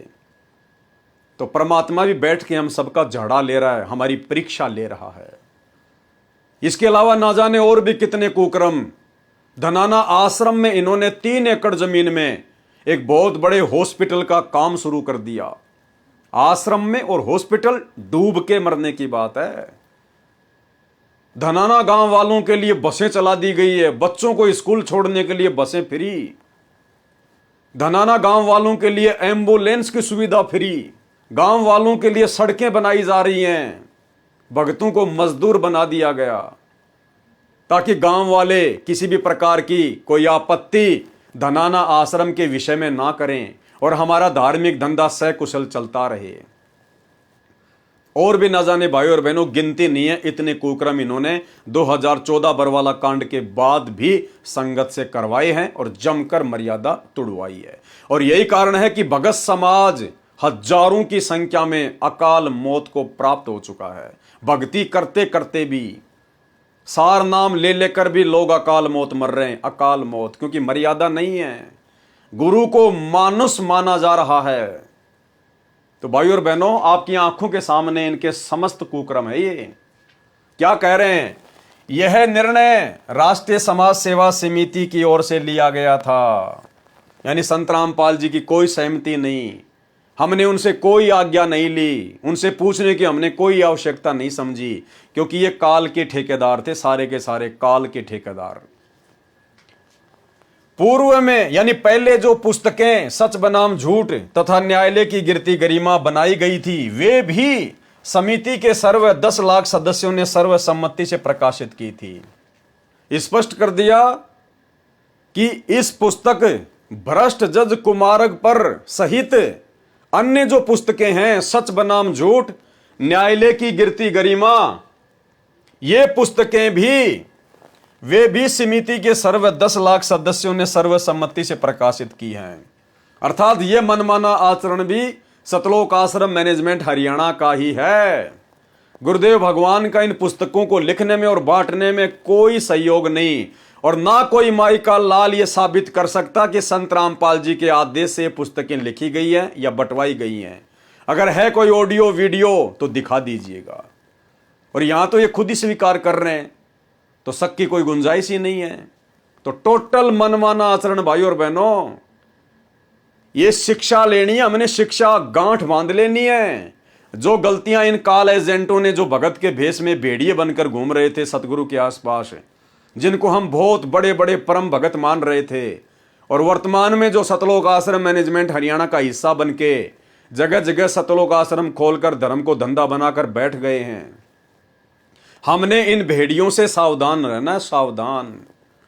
हमने अब आगे किसी भी प्रकार की गलती किसी भी भगत के झांसे में आके नहीं करनी है, चाहे वो किसी भी प्रकार से कोई भी दाव क्यों ना खेले। साम दाम दंड भेद से हमने हाथ जोड़ लेने कि भैया या तो गुरुजी के सत्संगों से कोई प्रमाण दिखाओ, या गुरुजी के मुख कमल से जब तक हम नहीं सुन लेंगे तब तक हम तुम्हारी बातों पर यकीन नहीं करेंगे।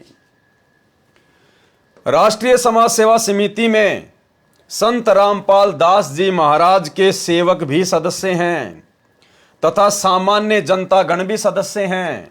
यह समिति समविचार वाले व्यक्तियों का संगठन है। क्यों भाई, आपको क्या आवश्यकता पड़ गई थी राष्ट्रीय समाज सेवा समिति में संत रामपाल जी के भक्तों के अलावा जगत वालों को शामिल करने की? अरे समविचार हो ही नहीं सकते। समविचार भक्तों के साथ में जब तक जगत वाले दीक्षा नहीं लेंगे तब तक समविचार हो ही नहीं सकते। इम्पॉसिबल। परमात्मा का वचन है कि जगत का और भगत का तो 36 का आंकड़ा होता है, 36 का आंकड़ा। और ये देखो कितनी बड़ी झूठ लिख रहे हैं भाई और बहनों यहां पर। राष्ट्रीय समाज सेवा समिति में संत रामपाल दास जी महाराज के सेवक भी सदस्य हैं तथा सामान्य जनता गण भी सदस्य हैं। यह समिति समविचार वाले व्यक्तियों का संगठन है। अरे समविचार वाले व्यक्ति वो हो कैसे सकते हैं जब तक आपके गुरु भाई बहन ना बन जाएं, जब तक संत रामपाल जी से दीक्षा ना ले लें। अरे तुम्हारे नियम अलग, उनके नियम अलग। अरे गाय का स्वभाव अलग और गधे का स्वभाव अलग हो सकता है। गाय और गधे के कभी भी समविचार नहीं हो सकते। तो देखो क्या लिखा जा रहा है यहां पर।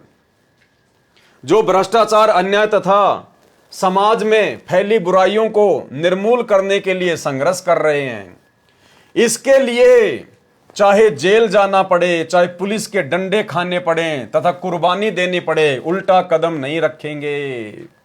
यह है राष्ट्रीय समाज सेवा समिति का एजेंडा। यह था राष्ट्रीय समाज सेवा समिति का लक्ष्य, उनका टारगेट। क्या लिखा इन्होंने भाई और बहनों, विचार कर लेना।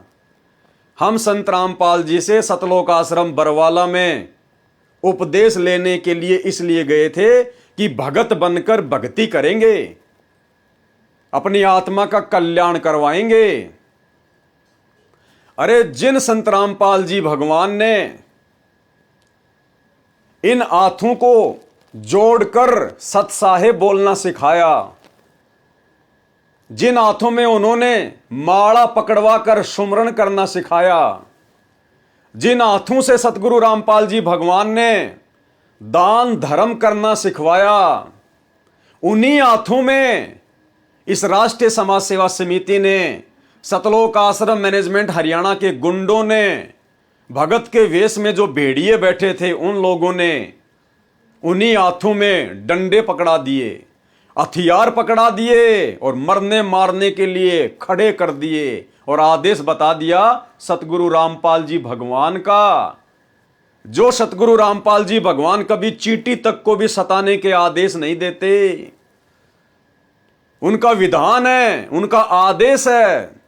यदि आप रास्ते से जा रहे हैं और रास्ते में यदि बहुत ज्यादा चींटियां हैं तो भले आपको 2 किलोमीटर लंबा होकर आना पड़े, आप चींटियां नहीं मार सकते। अगर आपने आंखों से देख ली हैं तो आपको नहीं दिखाई दी, आप जी अपनी गाड़ी लेके या पैदल निकल गए, वो बात अलग है।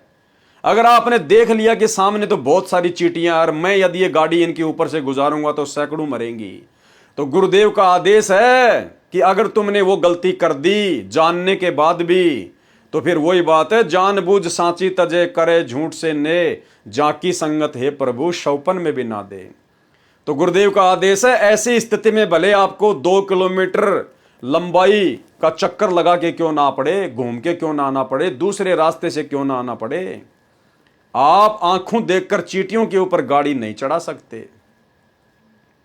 तो भाई और बहनों, उसी परम संत का नाम लेकर, उसी परम संत के भगत कहलवाकर, और इस पुस्तक में ये राष्ट्रीय समाज सेवा समिति वाले, गुरुदेव के परिवार वाले क्या लिख रहे हैं, इसके लिए चाहे जेल जाना पड़े, चाहे पुलिस के डंडे खाना पड़े, चाहे कुर्बानी देनी पड़े, कुर्बानी यानी मौत, हमें गोली क्यों ना खानी पड़े, मरना क्यों ना पड़े, उल्टे कदम नहीं हटाएंगे।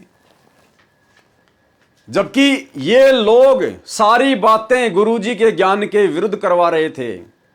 इस राष्ट्रीय समाज सेवा समिति के बनाने में संत रामपाल जी का कोई सहयोग नहीं, कोई योगदान नहीं, कोई आज्ञा नहीं, क्योंकि पहले ये लोग स्पष्ट कर चुके हैं कि इस समिति को बनाने में संत रामपाल जी का कोई आदेश नहीं है। तो भाइयों और बहनों, ऐसे गुंडों के आदेशों को हम क्यों फॉलो करेंगे, जिसमें जेल जाना पड़े, चाहे डंडे खाना पड़े, चाहे कुर्बानी भी देनी पड़े। अरे कुर्बानी देंगे भक्ति के लिए, अपने भगवान के लिए, कुर्बानी देंगे कुकर्मों की, कुर्बानी देंगे हम बुराइयों की। अरे इन जैसे गुंडों के साथ में मिलकर जो इन्होंने राष्ट्रीय समाज सेवा समिति बनाई संत रामपाल जी के विरुद्ध होकर, उन लोगों के साथ मिलकर जिनका हमारा गुरुजी से कोई लेना देना नहीं, हमारे गुरुजी से जिनका कोई संबंध नहीं, जो भी वो आंदोलन करते थे, उठा पटक करते थे, हमारे गुरुजी का उसमें कोई सहयोग नहीं, तो ऐसे मनवस लोगों के लिए हम कुर्बानी क्यों देंगे, हम जेल क्यों जाएंगे, हम डंडे क्यों खाएंगे। तो भाई और बहनों, ये देखो मनमाना आचरण, ये था काल का षड्यंत्र, ये होती है काल प्रेरणा।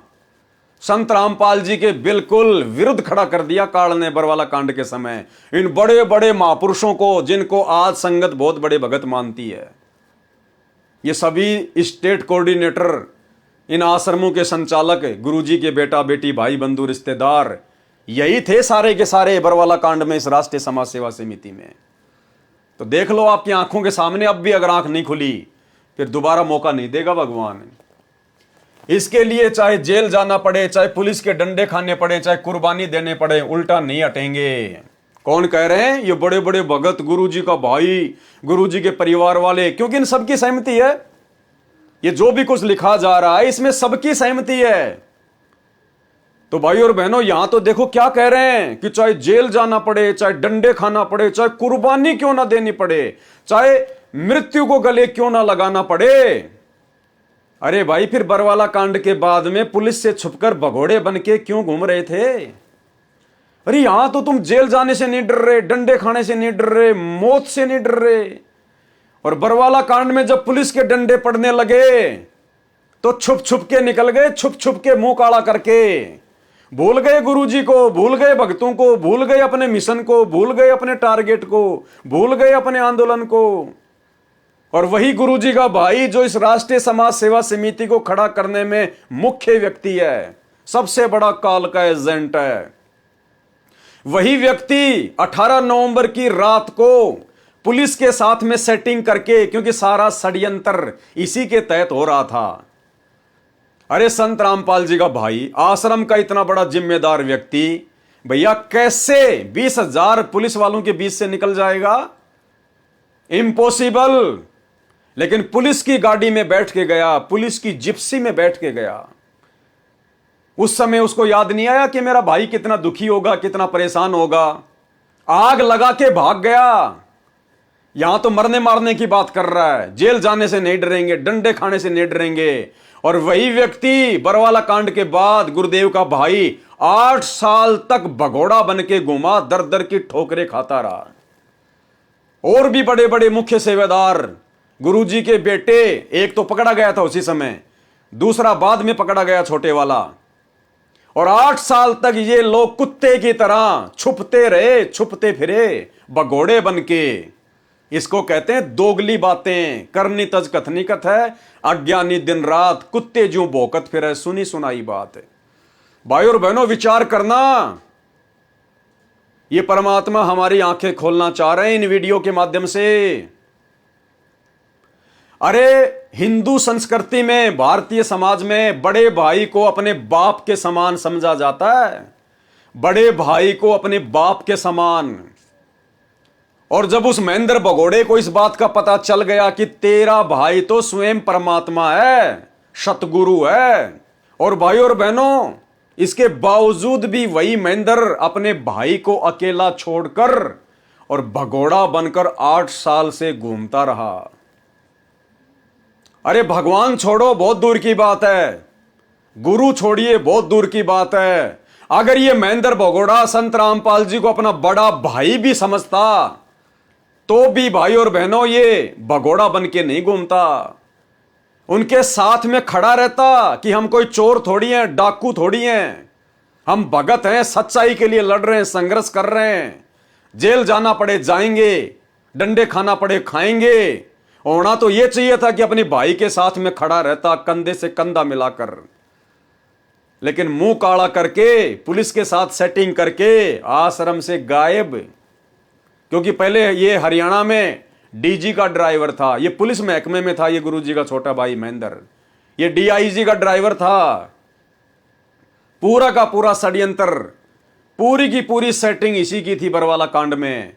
और इसका एक ही मकसद था कि संत रामपाल जी को किसी भी प्रकार से मरवा दिया जाए, संत रामपाल जी को किसी भी प्रकार से मरवा दिया जाए, खत्म करवा दिया जाए, और यह आश्रम की पूरी बागडोर मेरे हाथ में आ जाए और मैं संत बन के बैठ जाऊं। भाई और बहनों, नहीं समझ में आ रही हैं ये बातें तो समझ में आ जाएंगी, धीरे धीरे आ जाएंगी, धीरे धीरे। परमात्मा समझवा कर छोड़ेगा अगर समझना चाहोगे तो। भाई और बहनों, इसीलिए तो इसने बरवाला कांड से पहले पुलिस प्रशासन को अपना इंटरव्यू दिया था कि संत रामपाल जी तो आश्रम में है ही नहीं। कितनी बड़ी झूठ, अपने आप को सारनामी कहता है, संत रामपाल जी का भाई कहता है, पूरी दुनिया के सामने झूठ बोल रहा है। कल को क्या मुंह दिखाएगा ये व्यक्ति? पूरी दुनिया के सामने इंटरव्यू दे रहा है कि संत रामपाल जी आश्रम में नहीं है, हमने उनको स्वास्थ्य इलाज के लिए परसों ही आश्रम से बाहर भेज दिया। और 2 दिन बाद संत रामपाल जी उसी आश्रम से निकले, उसी आश्रम से। तो भाई और बहनों, पूरी प्लानिंग थी ये प्रशासन को भड़काने की। भाई, जब प्रशासन संत रामपाल जी के भाई से इस प्रकार की बात सुनेगा कि संत रामपाल जी आश्रम में नहीं है, तो पुलिस प्रशासन विचार करेगा कि हम तो 10 दिन से धारा 144 लगाकर पड़े हैं, आश्रम के बाहर एक चिड़िया का बच्चा भी नहीं जा सकता, फिर संत रामपाल जी कैसे चले गए? और संत रामपाल जी का भाई यदि ऐसी बात बोल रहा है, ऐसा इंटरव्यू दे रहा है, तो जरूर कोई ना कोई गड़बड़ है। तो पुलिस वालों को जबरदस्ती आश्रम के ऊपर अटैक करने के लिए इस महेंद्र भगोड़े ने प्रेरित किया। क्या जरूरत थी उसको झूठ बोलने की? सब कुछ ये काल करवा रहा था इन लोगों के माध्यम से, सब कुछ काल। देखिए उसका इंटरव्यू। हमारे साथ संत रामपाल जी के भाई महेंद्र दास भी मौजूद हैं। इनसे जानेंगे, महेंद्र दास जी, अचानक से हालात काफी बिगड़ते नजर आ रहे हैं, तो ऐसे तो काफी नुकसान होने की आशंका है। ऐसा, हम तो शांतिपूर्ण तरीके से बैठे हैं, अपने आश्रम के अंदर हैं और ये बल प्रयोग करना चाहते हैं, हमें नाजायज तंग कर रहे हैं। लेकिन आश्रम के लोग भी जैसे टकराव की स्थिति में नजर आ रहे हैं, तो क्या कोई बीच का रास्ता नहीं निकल सकता? बीच का तो यही है कि माननीय न्यायाधीश को चाहिए कि अपने पर विचार करे। हमको डकैत नहीं है, इतना बड़ा ये केस नहीं है, एक कोर्ट की अवमानना केस उन्होंने खुद बनाया और खुद सुन रहे हैं, इसमें न्याय की उम्मीद है। लेकिन जिस तरह से पुलिस कह रही है यहाँ तो गिरफ्तारी करनी पड़ेगी क्योंकि हाईकोर्ट के आदेश हैं, तो क्या संत रामपाल आत्मसमर्पण कर सकते हैं? अब वो यहाँ है ही नहीं, स्वास्थ्य इलाज करवा रहे हैं, बाहर गए हैं, उनको बाहर शिफ्ट कर दिया हमने परसों। अब वो यहाँ है ही नहीं, स्वास्थ्य इलाज करवा रहे हैं, बाहर गए हैं, उनको बाहर शिफ्ट कर दिया हमने परसों। अब वो यहाँ है ही नहीं, स्वास्थ्य इलाज करवा रहे हैं, बाहर गए हैं, उनको बाहर शिफ्ट कर दिया हमने परसों। लेकिन क्या वो आत्मसमर्पण करने के लिए तैयार हो जाएंगे? अगर हमारी हाई कोर्ट में बेल कैंसिल करते हैं तो नहीं होंगे, तो नाजायज बेल कैंसिल करने जा रहे हैं, आज उस पर सुनवाई है। अब उस केस का इस अवमानना से क्या लिंक था? ये अवमानना बनाई इसीलिए गई थी कि उस बेल कैंसिल करके अंदर ठोक दें। एक सबसे बड़ा सवाल यही है कि आपका कहना है कि संत रामपाल आश्रम के अंदर मौजूद नहीं है। अगर संत रामपाल आश्रम के अंदर मौजूद नहीं है तो क्यों फिर पुलिस को रोका जा रहा है? पुलिस अगर जाकर के चेक करती है संत रामपाल नहीं होंगे तो पुलिस वापस चली जाएगी। क्योंकि यहाँ कल एसडीएम ने और डीसी ने बताया, एसडीएम आदेश पड़ रहा था कि हमने इसको सील कर लिया है, नाजायज तरीके सील करने के आदेश दिए, अपने आश्रम को नहीं छोड़े, आश्रम की सुरक्षा के लिए बैठे अब हम। ठीक है जी, ओके। तो ये थे महेंद्र दास संत रामपाल के भाई हैं और जो आश्रम के प्रवक्ता राज कपूर ने हमसे बात की। इनका कहना है कि आश्रम के लोग किसी भी हाल में पीछे नहीं हटेंगे, यानी कि अगर पुलिस आगे जाएगी तो इनका कहना है कि यह लोग अपनी जान तक देने के लिए तैयार हैं, यानी कि सीधा सीधा कह सकते हैं कि टकराव की स्थिति यहाँ पर पैदा हो चुकी है। अब देखना होगा कि ऐसे हालातों में आखिर इस मामले का निपटारा कैसे होगा, कैसे हाईकोर्ट के आदेश का पालन होगा और कैसे हो पाएगी संत रामपाल की गिरफ्तारी। तो भाई और बहनों, ये बहुत बड़ा षड्यंत्र था। ये तो दया बख्शी सतगुरु रामपाल जी भगवान ने, जो विश्व की सबसे बड़ी घटना को सबसे छोटी कर दिया। अन्यथा यहां तो महाभारत होना था, महाभारत। आगे बताएंगे आपको कैसे होना था। तो इतनी लंबी लंबी फेंकने वाले गुरुजी के परिवार वाले, इसके लिए चाहे जेल जाना पड़े, चाहे पुलिस के डंडे खाने पड़े, चाहे कुर्बानी देने पड़े, उल्टे कदम नहीं हटाएंगे और भाग गए, भगोड़े बन के घूमते रहे। फिर दिनांक 14 जुलाई 2014 को प्रदर्शन करने का समिति का कार्यक्रम निर्धारित था, जिसके लिए सर्व सदस्यों ने निश्चित समय पर रोहतक पहुंचना था। दिनांक 11 जुलाई 2014 को पता चला कि संत रामपाल जी महाराज की पेशी वीडियो कॉन्फ्रेंस के द्वारा हिसार कोर्ट में हो सकती है।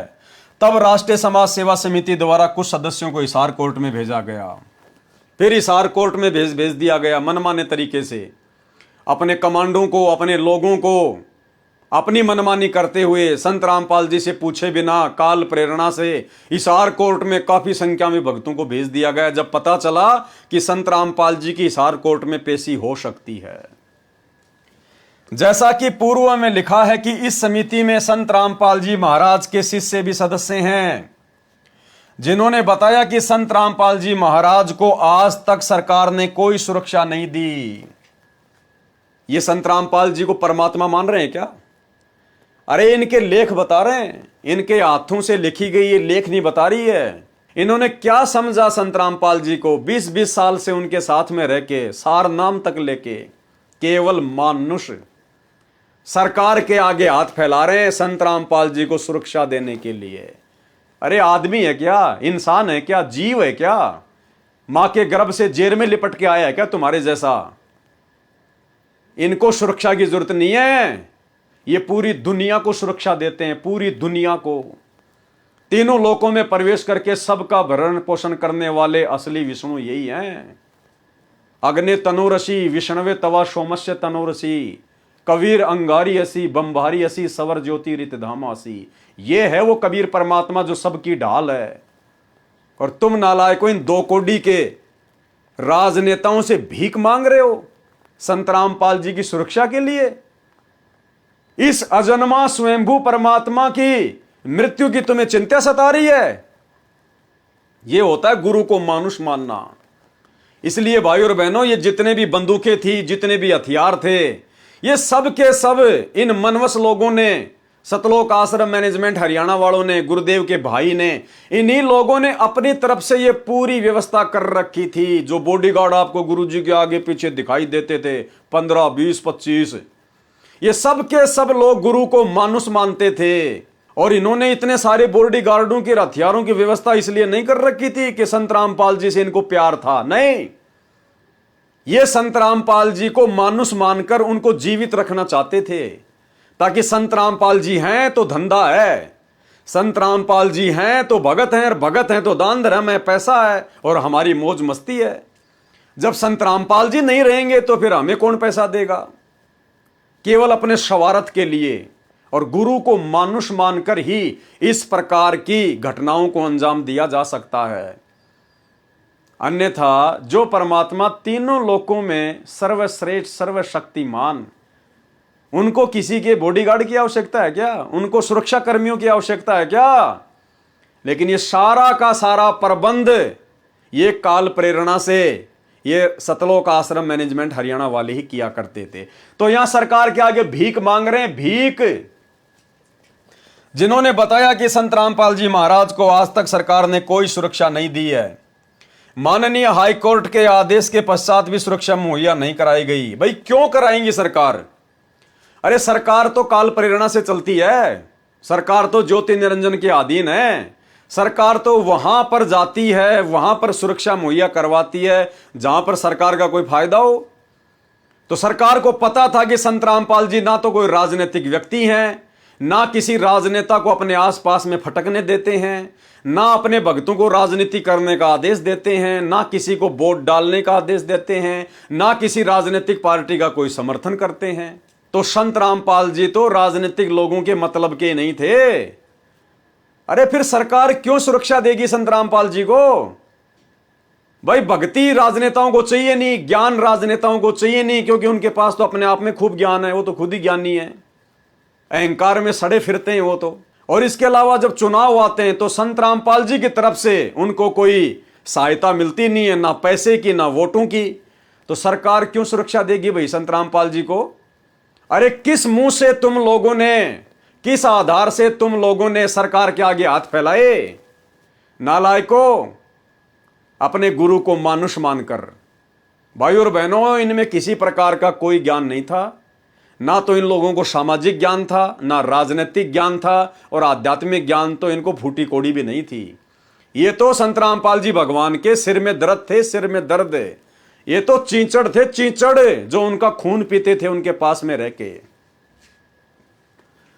जिन्होंने बताया कि संत रामपाल जी महाराज को आज तक सरकार ने कोई सुरक्षा नहीं दी, माननीय हाई कोर्ट के आदेश के पश्चात भी सुरक्षा मुहैया नहीं करवाई गई।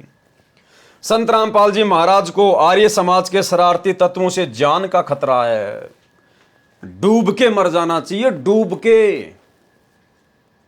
इस परम संत की इतनी सुसंगति करने के बाद भी इनको अपने जैसा 2 कौड़ी का मानुष ही मान रखा है। यही लिख रहे हैं गुरु जी के परिवार वाले, राष्ट्रीय समाज सेवा समिति वाले, ये बड़े बड़े स्टेट कोऑर्डिनेटर, बड़े बड़े भगत, ये लिख रहे हैं कि संत रामपाल जी को आर्य समाज के शरारती तत्वों से जान का खतरा है। अरे ये शब्द लिखने से पहले नालायकों, तुम्हारी जीभ में कीड़े क्यों नहीं पड़ गए? तुम लोगों ने आत्महत्या क्यों ना कर ली अपने गुरुदेव भगवान के विषय में यह शब्द बोलने से पहले कि संत रामपाल जी को जान का खतरा है? अरे ये मरने वाले हैं क्या? इनको मारने में कोई सक्षम है क्या? भाई और बहनों, आप समझ लेना इस बात को कि इन्होंने क्या समझ रखा है संत रामपाल जी को। बस यही सारी बातें संत रामपाल जी भगत समाज के सामने लाना चाहते हैं कि गुरु मानुष कर जानते वो नर कई हैं अंध, और वह दुखी संसार में आ गए यम के फंद। भाई और बहनों, दृढ़ हो जाना। इन पहले वाले भक्तियों की ये तमाम बड़ी बड़ी गलतियां सुनकर, देखकर, पढ़कर, ये वीडियो परमात्मा इसीलिए बनवा रहे हैं कि हम इन गलतियों को करने से बचें, नहीं तो मौका नहीं मिलेगा। देखते जाओ, सुनते जाओ, पढ़ते जाओ। संत रामपाल जी महाराज को आर्य समाज के शरारती तत्वों से जान का खतरा है, इसलिए उनकी सुरक्षा करना अनिवार्य है। संत रामपाल जी की सुरक्षा करना अनिवार्य है, बहुत जरूरी है। इसलिए कुछ नौजवान सदस्यों को सुरक्षा के लिए भेजा गया, जिनको कमांडो शिक्षा दी गई है, जिनको कमांडो की ट्रेनिंग दी गई है, खुद ही लिख रहे हैं। इसलिए हमने राष्ट्रीय समाज सेवा समिति के कुछ सदस्यों को, जिनको कमांडो की ट्रेनिंग दी गई है, हमने उनको हिसार की कोर्ट में भेजा कि संत रामपाल जी को कोई आर्य समाजी जान से ना मार दे। भाई और बहनों, इन लोगों ने कभी गहराई से गुरुदेव के सत्संग सुने ही नहीं, कभी गुरु को इन्होंने परमात्मा माना नहीं, कभी गुरु को इन्होंने परम शक्ति माना ही नहीं। हिसार जेल से जो ऑडियो आ रही है वर्तमान में, पार्ट नंबर 7, आप उसमें शुरुआत में सुनना। परमात्मा ने बताया कि जब आप इस परमात्मा के प्रति इस कदर दृढ़ हो जाओगे, तब यह परमात्मा आपको अपना मान लेगा। और गुरुदेव ने फिर उसमें उदाहरण बताया काफी समय पहले का, कि एक समय एक भगत आश्रम में आ रहा था सत्संग सुनने के लिए। पीछे से उसकी औरत का फोन आया कि लड़का बीमार हो गया, बुखार चढ़ गया, वापस आ जाओ, कहां हो? तो उसने कहा कि मैं तो आश्रम में जा रहा हूं सत्संग सुनने, और वे पैसे घर पे हैं, हॉस्पिटल पास में है, जाके दिखा लो। इतना कह के उसने फोन काट दिया और उसने सोचा कि बाद में फिर फोन आएगा, सिर में दर्द करेगी। उसने फोन को स्विच ऑफ कर दिया और सतलोक आश्रम में आ गया गुरुदेव से सत्संग सुनने के लिए। 2 दिन रहा, सत्संग सुने, मोबाइल को बंद रखा। तीसरे दिन जैसे ही उसने मोबाइल ऑन किया, तुरंत उसकी घरवाली का फोन आया और कहने लगी कि कहाँ हो आप? बोला मैं तो आश्रम में वो सत्संग सुन रहा हूं। फिर उसने सारी बात बताई कि तुम्हारे गुरुजी कैसे दिखाई देते हैं, क्या लंबे लंबे से हैं, सफेद कपड़े पहनते हैं, सफेद सफेद बाल हैं। तो उसने कहा कि क्यों, क्या हो गया? बोला ऐसे ऐसे लड़का बता रहा था जब वो हॉस्पिटल में था, बीमार था। तो उसने कहा कि काल के दूत आए थे और काल के दूत मुझे पकड़ के ले जाने लगे। तो ऐसे ऐसे एक बाबा आया, लंबा लंबा सफेद कपड़े, सफेद सफेद बाल, और मेरे को झटका देके काल के दूतों से छुड़वाया। उसके बाद वो भगत, उसकी आंखों में पानी गिरने लग गया और उसके बाद में उसके बच्चों ने भी गुरुजी से उपदेश ले लिया। तो भाई बहन, ये परम शक्ति तो वो है जिन्होंने काल के दूतों से झटका मार के और अपनी आत्मा को छुड़वाया उस भगत के विश्वास को दृढ़ करने के लिए। और इनकी जान को खतरा है, कोई आर्य समाजी शरारती तत्व इनको जान से ना मार दे। खुद भी राष्ट्रीय समाज सेवा समिति वाले भी गुरुजी की सुरक्षा में लगे हुए हैं और सरकार से भी उनके लिए सुरक्षा मांगी जा रही है। तो भाई और बहनों, विचार कर लेना, इन 30-30 साल से, 20-20 साल से भगत बन के भक्ति कर रहे भगतों की वास्तव में असलियत क्या है? ये केवल गुरुजी को मानुष ही मानते हैं, गुरुजी के ज्ञान के आसपास भी नहीं है। सुनिए परमात्मा के मुख कमल से ये सत्संग।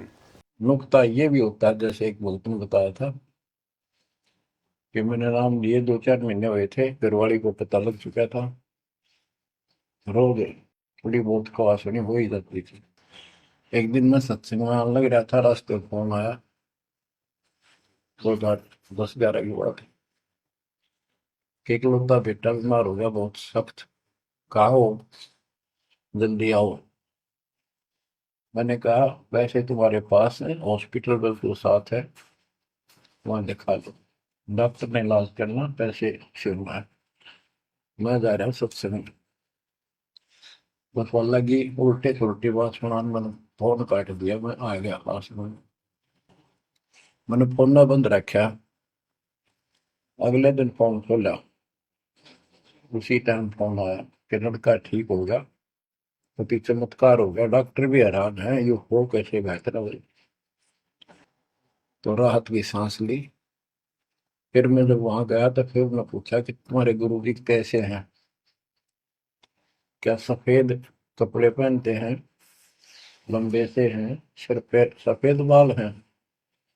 मैं उनके मुंह की तरफ देखूं, ये उस लड़के ने बताया अपनी माँ को, एक ऐसा आदमी आया था और मेरे को काल के दूतों से नुक खींच के झटका देकर छुटा के लाया, वापस मेरे को छोड़ दिया इसमें शरीर में। तो मेरी आंखों से पानी पड़ा और वो भी ने बोली हम भी चल रहे, वहां सारे परिवार ने दीक्षा बोल। उसके बाद इन्होंने उस लड़के का 4 साल हो गए, बुखार नहीं चढ़ा। बच्चों, इसको कहते हैं नुकते ऊपर ही जगह रिकोटी करो, जब जा तुम्हारे।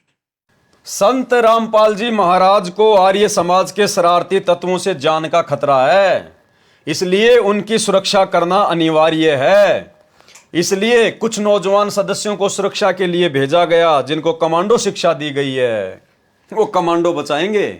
वो 2 कोडी के 2 रोटी ज्यादा खा लें तो पेट में दर्द हो जाता है, तुरंत दौड़ के लैट्रिन में जाना पड़ता है, तब जाके उनको शांति मिलती है। वो 2 कोडी के सदस्य, वो कमांडो, वो बचाएंगे संत रामपाल जी को। क्योंकि हरियाणा पुलिस पर हमें कोई विश्वास नहीं है। कुछ भगत जो समिति के सदस्य हैं, वे स्वयं की इच्छा से तथा भावनावश अपने अपने परिजनों सहित संत जी के दर्शनार्थ गए थे। अरे तुम कहीं तो लिख रहे हो कि वो संत रामपाल जी की सुरक्षा के लिए गए थे, कमांडो ट्रेनिंग वाले। यहां लिख रहे हो कि उनके दर्शनों के लिए गए थे। नालायको, तुम्हारा कोई स्टैंड भी है या नहीं है?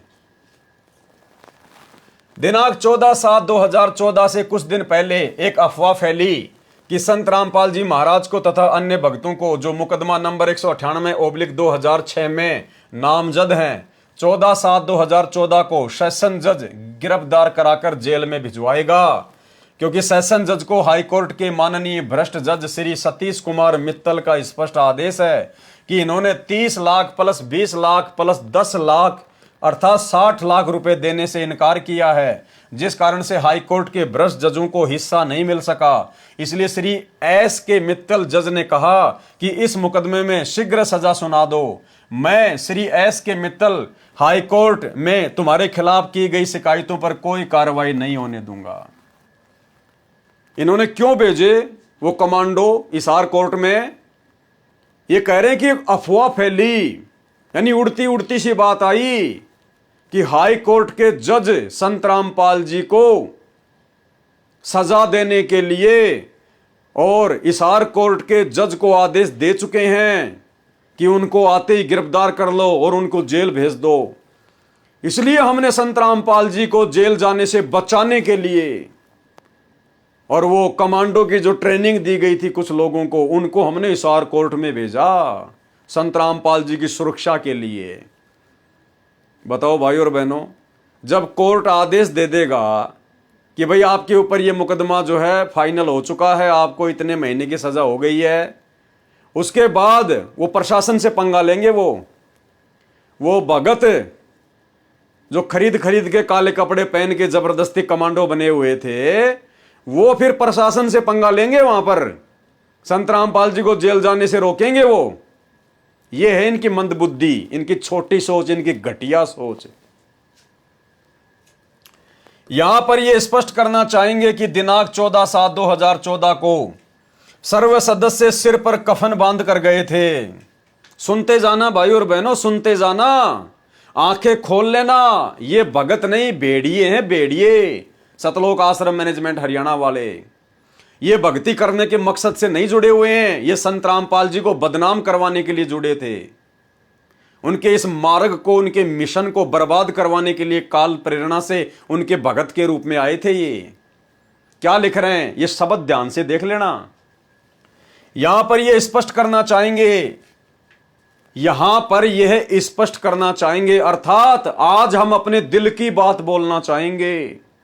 क्या कि दिनांक 14/7/2014 को सर्व सदस्य यानी सर्व राष्ट्रीय समाज सेवा समिति वाले, गुरुजी के परिवार वाले, सतलोक आश्रम मैनेजमेंट हरियाणा वाले सिर पर कफन बांध कर गए थे, सिर पर कफन बांध कर गए थे। यदि सेशन जज ये नालायकी कर देता, यानी गुरुजी को सजा सुना देता, तो उस दिन कई हजार सदस्यों का बलिदान होना था। उस दिन कई हजार भक्तों को मौत के घाट उतर जाना था। ये हैं बड़े बड़े भक्तों के बड़े बड़े सुविचार। अब आप देख लो, ये भगत थे या फिर ये भगत सिंह थे? ये संत रामपाल जी के भगत नहीं थे, ये काल भगवान के भगत सिंह थे। भगत सिंह हिंसा का मार्ग। अरे तुमसे तो महात्मा गांधी लाख गुना अच्छा था नालायको, जो ना भगत था ना जिसको तत्व ज्ञान था, वो भी आजीवन अहिंसा के मार्ग पर चला, अहिंसा के मार्ग पर। और हिंसा करने वाले चंद्रशेखर और भगत सिंह का कभी उसने सपोर्ट नहीं किया। और तुम नालायकों संत रामपाल जी के भगत होकर और यहां मरने मारने की बात कर रहे हो। अरे ये मनुष्य शरीर तो गुरुदेव की भक्ति करने के लिए मिला है, व्यर्थ में बलिदान देने के लिए नहीं मिला। नालायकों क्या लिख रहे हो तुम? क्या तुमने यह भी नहीं सोचा कि आगे चलकर जब हमारे भगत भाई बहन जब इनको पढ़ेंगे तो क्या सोचेंगे हमारे बारे में? पूरी तरह से काल प्रेरित थे भाई बहनों, पूरी तरह से। कह रहे हैं अगर उस दिन वो सेशन जज अगर सजा सुना देता तो हजारों भक्तों का बलिदान होना था, हजारों भक्तों को मौत के घाट उतरना था, यानी मरते मारते लड़ते। भाई और बहनों, इसीलिए दास आप लोगों को बार बार बोलता है कि इस बरवाला कांड में तो ट्रकों के ट्रक लाशों के भरने थे, ट्रकों के ट्रक। काल ने जिस प्रकार से अपनी प्लानिंग कर रखी थी इन लोगों के माध्यम से, ये तो समरस शक्ति बैठी थी, हल्के में टाल दिया, हल्के में।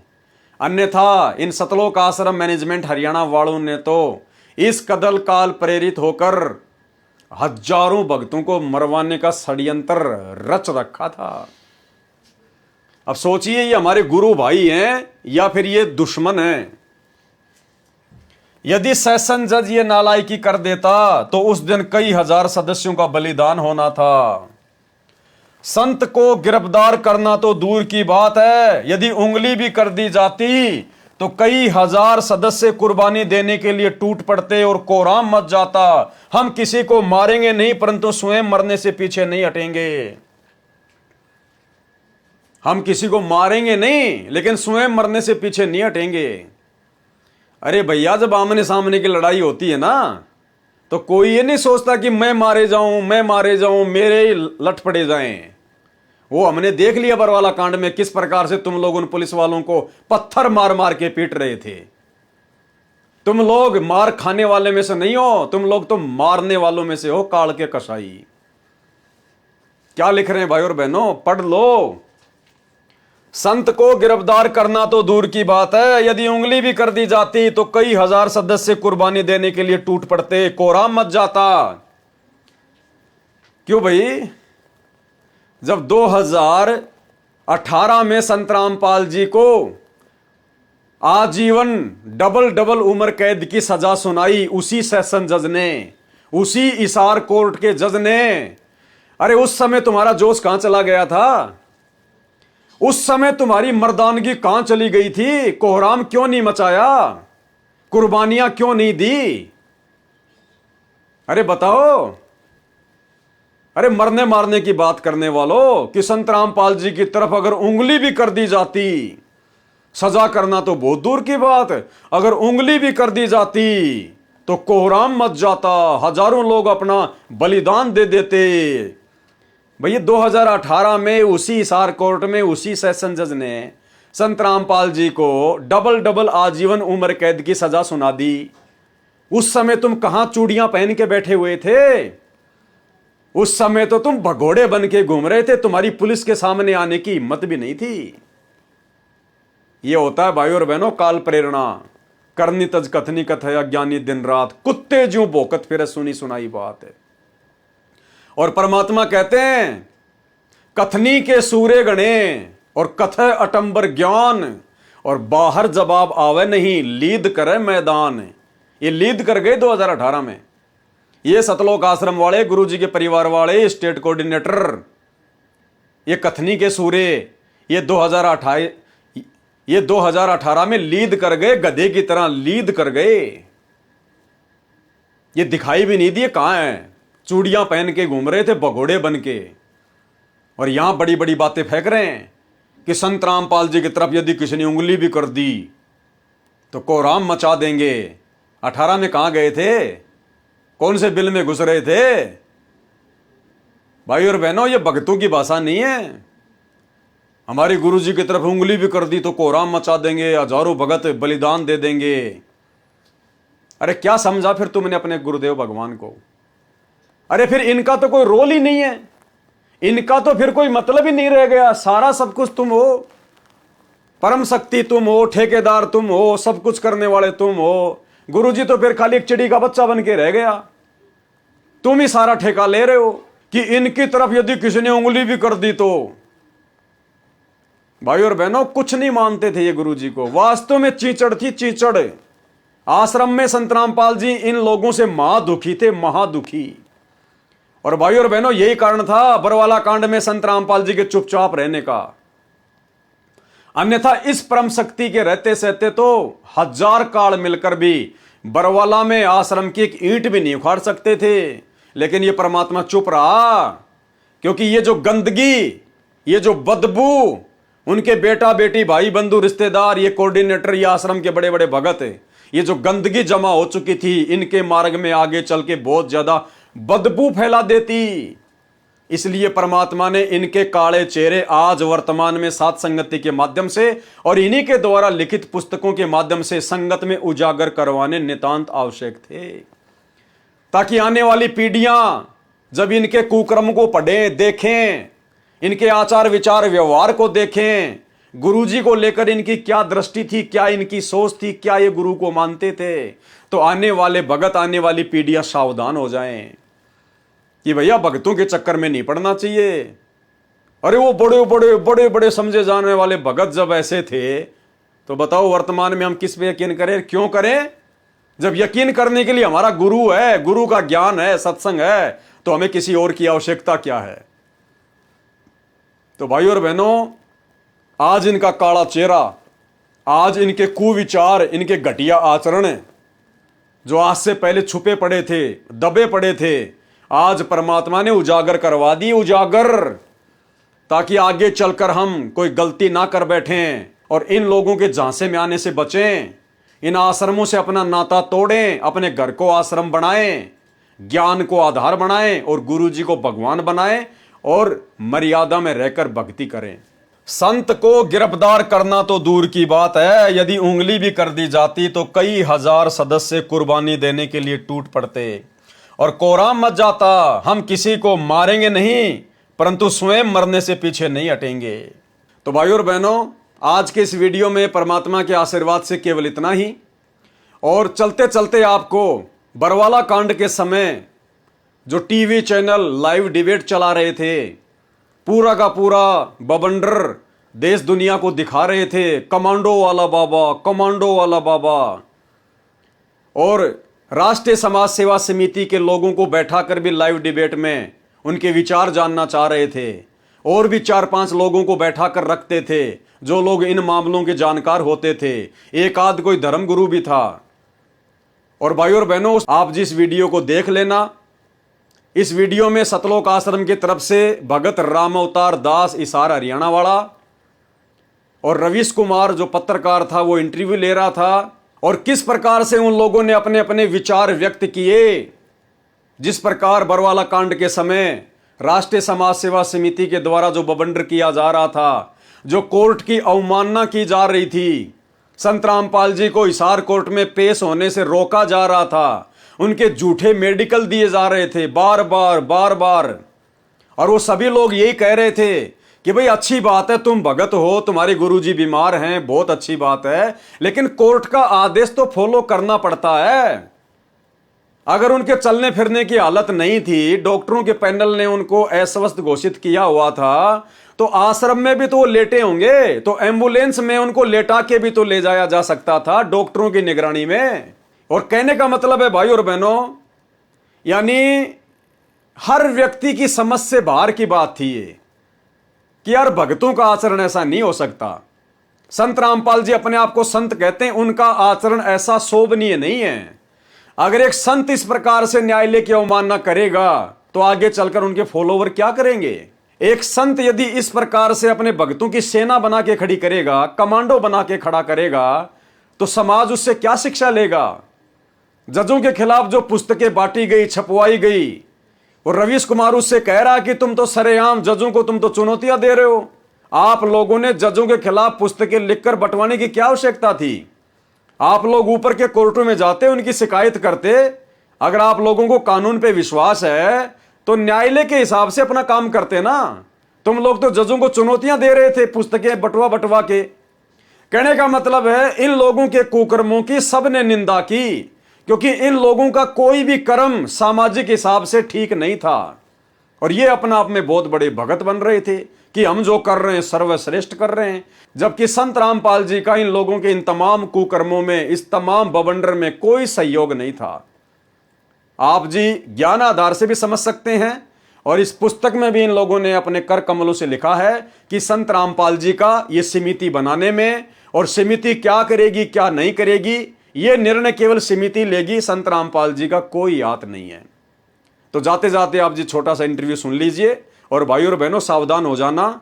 परमात्मा यही चाहते हैं कि हम इतने ज्ञानवान बन जाएं, हम इतने समझदार बन जाएं कि जो गलतियां इन बड़े बड़े भगत के भेष में छुपे हुए भेड़ियों ने कर डाली हैं, संत को बदनाम करवा दिया, संत को जेल भिजवा दिया, आश्रम को लुटवा दिया, पिटवा दिया, भक्तों को अपने भगवान से दूर करवा दिया, और खुद काल की गोद में बैठकर उन्हीं भक्तों के दान धर्म के पैसों से वर्तमान में धर्म को धंधा बनाकर जगह जगह आश्रम खोलकर ऐसो आराम कर रहे हैं। ऐसे निकम्मी आत्माओं से हम सावधान रहें। भगत के भेष में काल के दूतों को पहचाने, केवल ये सोचकर कि वो बहुत बड़ा भगत है, वो गुरुजी का बेटा है, वो आश्रम में रहता था, ये सूखी फीत देखकर हम किसी के झांसे में ना आए और ज्ञान को आधार बनाकर, गुरु को भगवान बनाकर, घर को आश्रम बनाकर अपनी भक्ति करें। चौथी चीज की हमें आवश्यकता भी नहीं है। तो सुनिए ये इंटरव्यू और परमात्मा दया करें, कल रात्रि 9 बजे हम इस वीडियो में फिर आगे बढ़ेंगे। बंदी छोड़ सतगुरु रामपाल जी भगवान की जय हो। एसएसपी के ऑर्डर ये बिल्कुल गलत है। हरियाणा सरकार सिर्फ आप जजों के खिलाफ किताब छपवाने कर रही है और हाईकोर्ट के आदेश के अनुसार और आज भी हम कहते हैं कि जो भ्रष्ट जज है उनके खिलाफ हमारा संघर्ष है, यही अपराध है सर, इसी अपराध की सजा भुगत रहे हैं। कोर्ट आप अदालत में लड़िए ना। अगर कोई जज भ्रष्ट है तो आप अदालत में लड़िए। आप जज के बारे में आप किताबें छपवा कर भेजेंगे, बांटेंगे, तो इसका मतलब आप चुनौती दे रहे हैं ना। आप भी तो चुनौती दे रहे हैं। इसको आप चुनौती, बीमारी की आड़ में आप चुनौती दे रहे हैं। फिर बीमारी ये सर 2006 से चल रहा है हमारा जज के खिलाफ। अब पुस्तक अपने आप नहीं छपवाई हमने। जब हमारे से पैसे मांगे गए गुप्ता द्वारा, सुनील गुप्ता द्वारा, जो मुझे नहीं मालूम, आप नाम नहीं ले सकते यहाँ पे। हाँ, मुझे नाम नहीं ले सकते, मुझे नहीं मालूम आप सच बोल रहे हैं कौन सच बोल रहे हैं। जिसने मांगे उसके खिलाफ हमने पुस्तक में नाम दिया, एविडेंस दिए सरकार के पास, प्रधानमंत्री के पास 10 लाख एफिडेविट भेजे हमने पिछले 3 महीने पहले, और उसी की सजा का हमें भुगतना। कोर्ट ऑफ कंटेम्प्ट का केस क्या है?